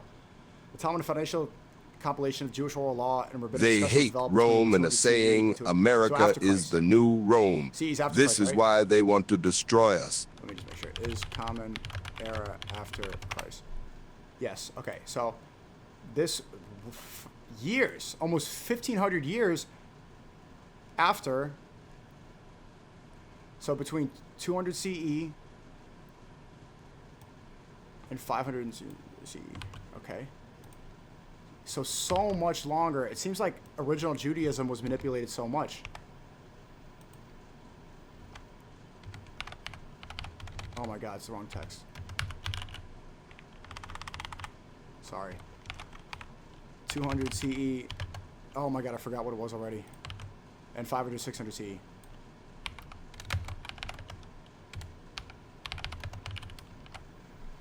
Okay. So, this came so much years after. Torah is teaching Talmud is the law. No, it's not. The Torah is the law. Talmud is oral text, is rabbinical debates, right? So they basically had a crisis. Let's go back to where we were. The Second Temple was Look into destroyed by all the the Romans in sects 70 and which AD. sect influenced what in Judaism. Jews Is was AD divided. the same as CE? Yes. They keep changing it up. Like 80 is CE.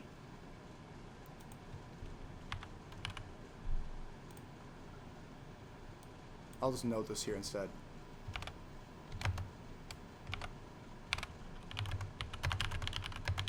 Because it's, although maybe this is common knowledge, there's two different explanations for the same exact thing. In 70 AD, the Romans destroyed the Second Temple, and the Second Temple was the house of Yahweh. So this was the house of Yahweh was the house of where Yahweh is God to the Jews. I'll specify this. Yahweh is Jewish God. So this is their worship. The Romans destroyed the Jews' place of worship.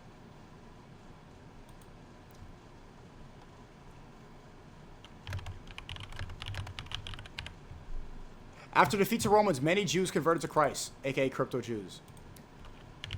And the rabbis come into power after the temple is destroyed. This is when it seems like, especially if it's 200 CE, this is when the Talmud was developed. Talmud is developed. Because again, remember that the Talmud is a series of debates between the rabbis and God. So you can understand why it happened. The Jews are like, hey, we're the chosen people. Hey, we're the good people. Why is our temple destroyed? Why is a place of worship destroyed? And they get angry and they start debating with God. Why me? Why? No, Talmud is Moses' oral law yeah, that because wasn't the recorded. rabbis come into power. Yes, the rabbis wrote after it the temple in the was destroyed. Talmud. Because like, how are the Jews going to be able to live? They have no homeland. They have no temple. What do they have? All they have is the rabbis. So the Jews end up, or the rabbis. It seems like, I would say the Talmud, allegedly, in my opinion, the Talmud looks like a betrayal of the Torah. And say that all early Christians were Jews, people like Paul. And Al-Aqsa Mosque is meant to be the third temple. So this is what they say they really want to do, that Israel really wants to destroy Palestine so that they can destroy Al-Aqsa Mosque and then install the third temple and finally get their revenge. The Christians banned usury in early Europe. Right? The Jews were slaves to nobility because of this, because Christians couldn't use usury, they had their Jew slaves do it. Jews can make loans for war. Christians can't. The Catholic Church kept Jews around to scare people. If you don't follow us, you'll end up like the Jews. Basically, like, hey, look, you guys don't want to be the Jew slave class, so come look at these people. The Catholic Jews, so the Catholic Jews kept Jews as an example. Scare the citizens. Spain was controlled at the time by Muslims, and they were friendly to Jews. They weren't using them as slaves and as examples. They were coexisting. Similar to Palestine before 1948. And while the EU Christians persecuted Jews, Muslims believed in coexisting with Abrahamic faiths, all three. Hey, we all come from the same thing, man. Let's just all get along, guys. The Jews were prospering in Spain under Muslim rule. Then the Christians reconquer Spain, and they do forced conversions. The Christians were very anti-Semitic compared to the Muslims who wanted coexisting. Then in 1492, God, we're speeding through so much time. 1492, the Spanish expel the Jews from Spain. Either convert or leave. And this goes even deeper. Do you guys think Christopher Columbus was a Jewish psyop? Because if the Jews were expelled from Spain, was Christopher Columbus really a crypto Jew? Meant to go and find a new place for Jews to exist? Christopher Columbus, 1492. He was doing conquest. Obviously, it's not going to be said here, but maybe that's just a theory. Was Columbus a Freemason? He was a Monero Jew? I don't even know what that is. Was Columbus a Freemason? No, Columbus was not a Freemason. He lived... And what was Columbus' faith?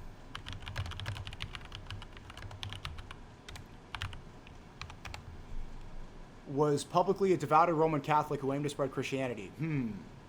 But remember, the Jesuit order started... So if he was a Catholic at the time in 1492, the Jesuit order started again.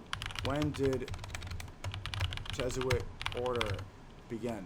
Jesuit order began in 1540, so after Columbus. Okay. Theory debunked for now. That I never believe in. Okay. The Polish tolerated Jews, and the Jews thrived, just like they did in Spain. Whenever the Jews are tolerated, they thrive. Poland becomes wealthy very quickly. But Polish get invaded. Because in history, Poland just keep getting fucking demolished. They're surrounded by so many people. Poland is surrounded by Sweden. I don't remember all of them. By Sweden, Russia. There might be another one, but I don't need to specify right now. Maybe if you guys know another one. Who was it? Was... Go back to what? Christopher Columbus is Jewish. Go back. Oh, in Germany, right? No. But was Germany a threat back in? I don't remember what the threats were. I'll put Germany just in case. I'll put an asterisk there because I'm not certain. And search Christopher Columbus Jewish again. Oh my God.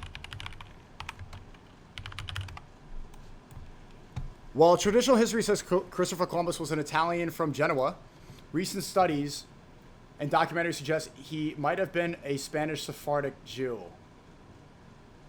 Or converso, a forced convert from Valencia who concealed his heritage to avoid persecution during the Spanish Inquisition, with DNA evidence and circumstantial clues supporting this theory, though it's not universally selected by...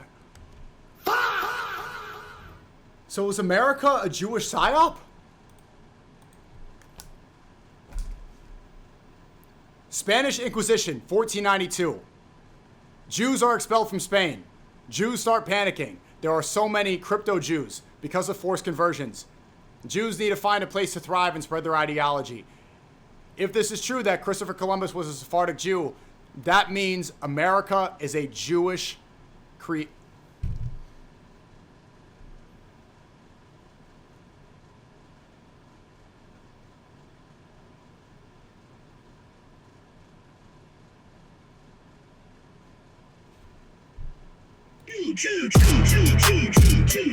Third world logic?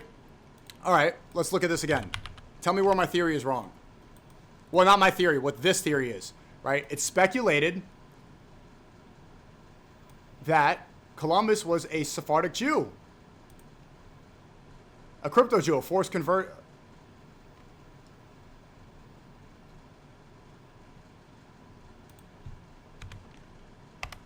Let me write that down here. Holy fucking shit, bro.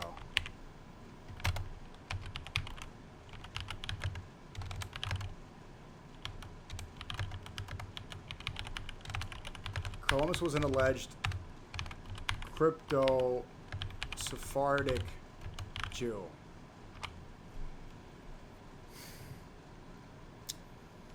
What is this?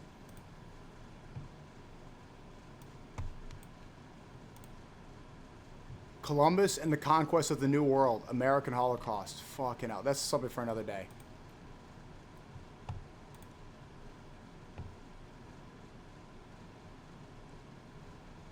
Okay, moving on. That's just that's a separate conversation.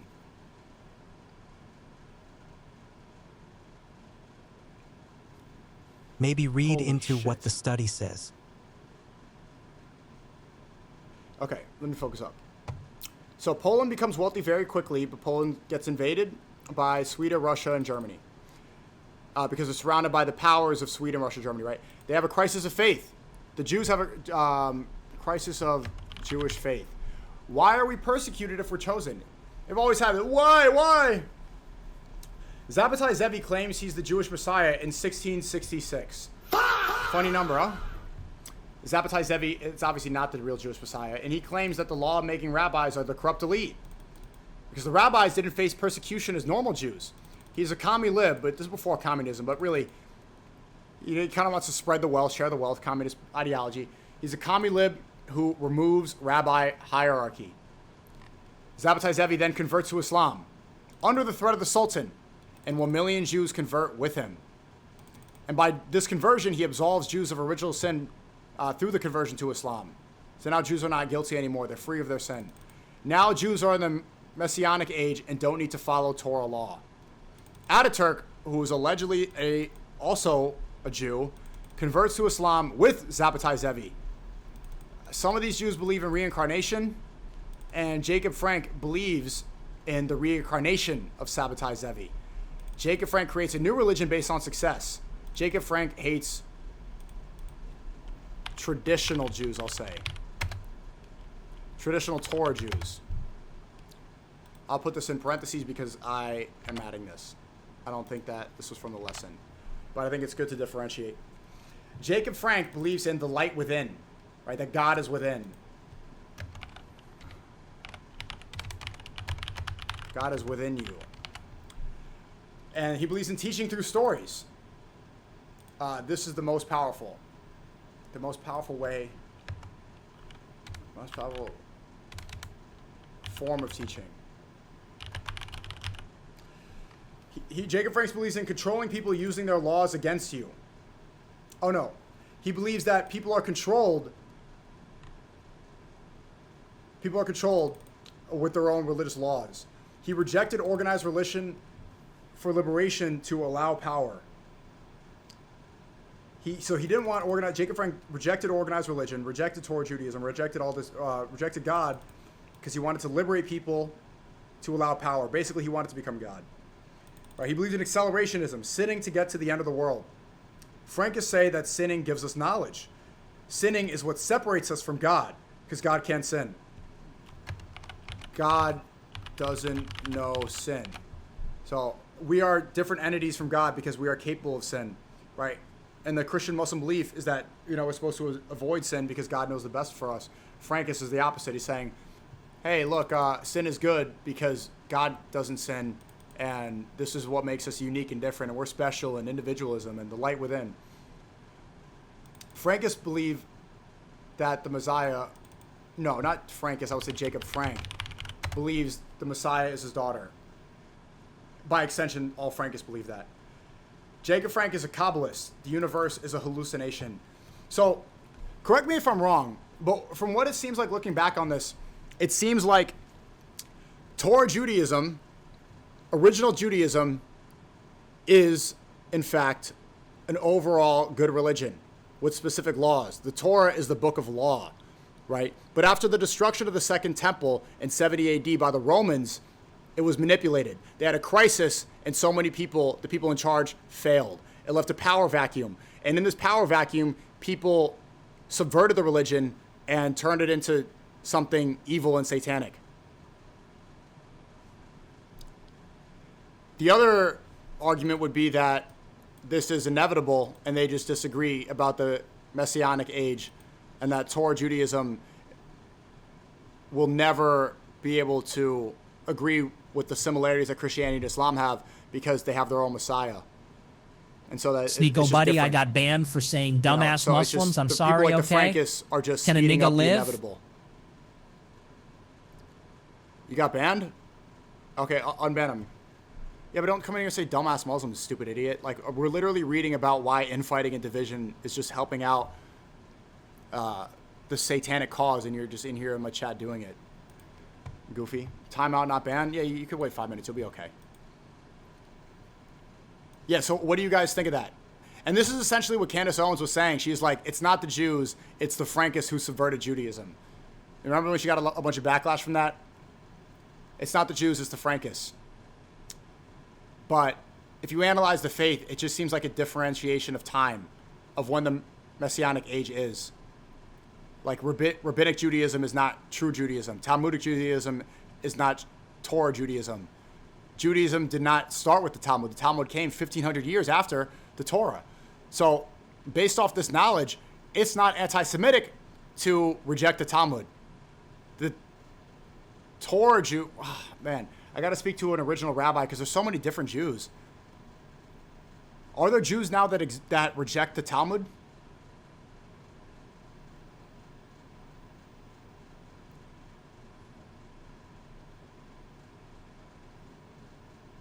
Anyway. So many Jews, holy shit. Yeah, I know. I know it gets overwhelming, but just don't get like a schizo brain or everything. Because it is overwhelming how many influential and how many of these people, like if Christopher Columbus is Jewish too, it's just like what the, that really changes your whole entire worldview. World Jewish population, which I don't even know how much you could believe this.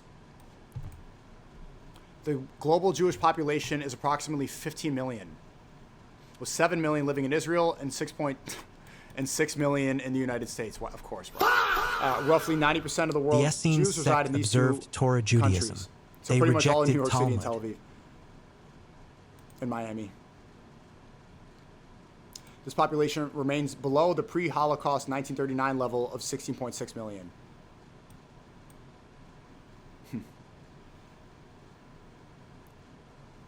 So, what percent of the world's population is Jewish? It's 3%, right? 0.2? 0.2? Oh, it's like 3% in America, right?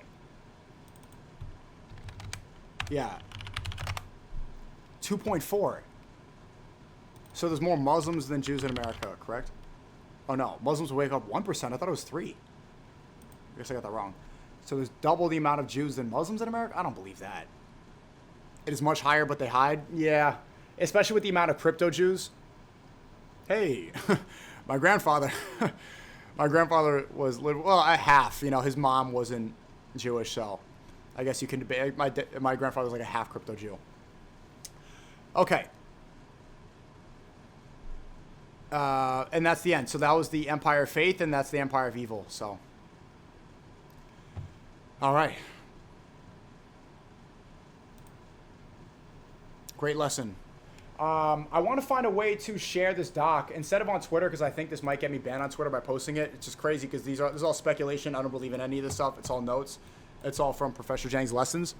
But I think it would be cool if people could add notes to this and not manipulate the Google Doc, but find a way to add notes and discussion, because I want to continue reviewing this every day. So I'm going to make this a doc. I will sign in here.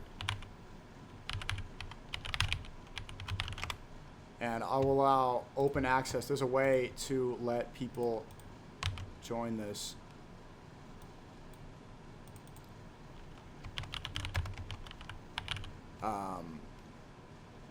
So I could share.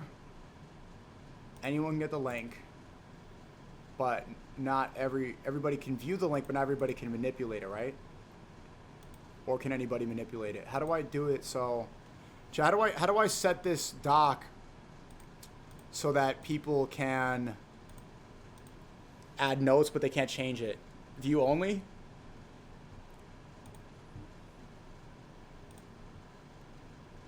Where is that in share? Where is view only? Anyone with the link can view. So is this on view only now? Where do you change it? In settings? Hold on, I don't want to leak anything. L Google Docs skills. Yeah, it's been a while. Oh, here it is. Yeah, so I have to just remove editors. Yeah, just commenters and viewers. People who can download, copy, print, editor.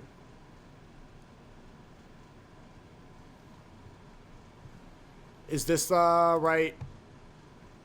Make a copy? Yeah, I already have a copy. This is a copy. I did! Bro, you said made a copy. I fucking get it. No editors. It's not letting me change it. It's either...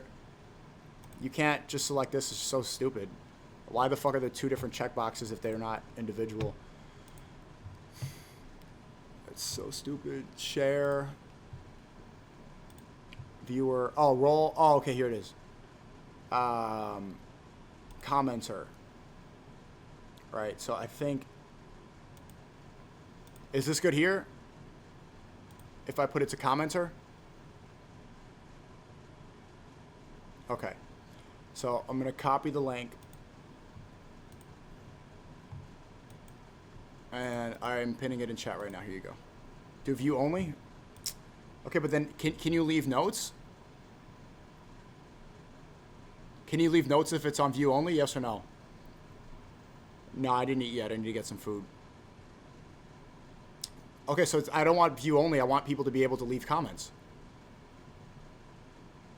All right, you know what? This is a copy anyway. Let's see how it works. It's like, this is a safety regardless. So here it's pasted in the chat. There you go. I'm just going to pin. Let's see if it works. Leave some comments right now on the Google Doc. Oh, niggas is joining already. Fucking hell. Holy shit. This is cool. I've never seen someone do this on stream.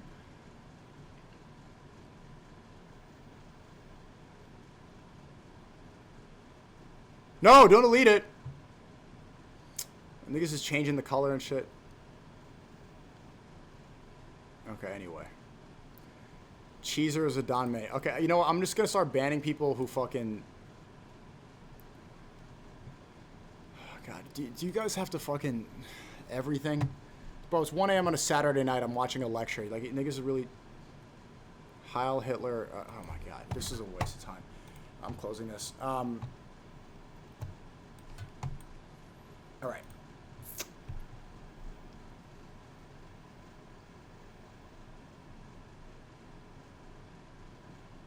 All right. What do we do now?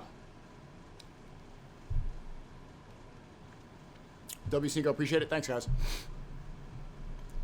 What did you expect? I don't know. I mean, but yeah, I mean, it'd be cool if we could use that to something beneficial. Pre-end? No, I don't really want to end yet. Ultrasound causes autism. Skip the gender reveal. Say no to sono and autism on YouTube. Ultrasound causes autism. Skip the gender reveal. Say no. Okay, bro. Ooh, fucking schizos are in here. Brown nigger. Okay. All right. Oh my fucking God, dude. This is just like. All right. I'm unpinning. That was a mistake. That was a mistake. I am gonna delete this fucking.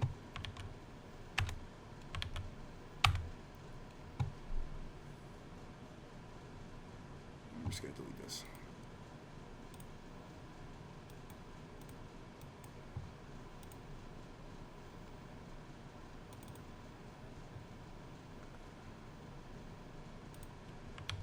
That was a fucking mistake. Why did I think that sharing your Google Doc chat in a Kick chat was the... I don't know what I thought was gonna happen. How do you delete a fucking... I'm just gonna delete this shit, bro. We can't have anything good, bro. This is why we're such goyim. I'm literally moving this to trash. It's gone now. Okay, repin the TTS. Screw the retards. This type of educational stuff is amazing. Please keep it up. I really enjoy this stuff on stream. But I think it's good to just do one a day, not overwhelm, and like then we, you know, go one at a time. I also like the process of reviewing the notes and stuff too. All right, next video. Yeah, we have a lot more. So, okay, we're done with that. Here's In Light of the Oscars. Mid.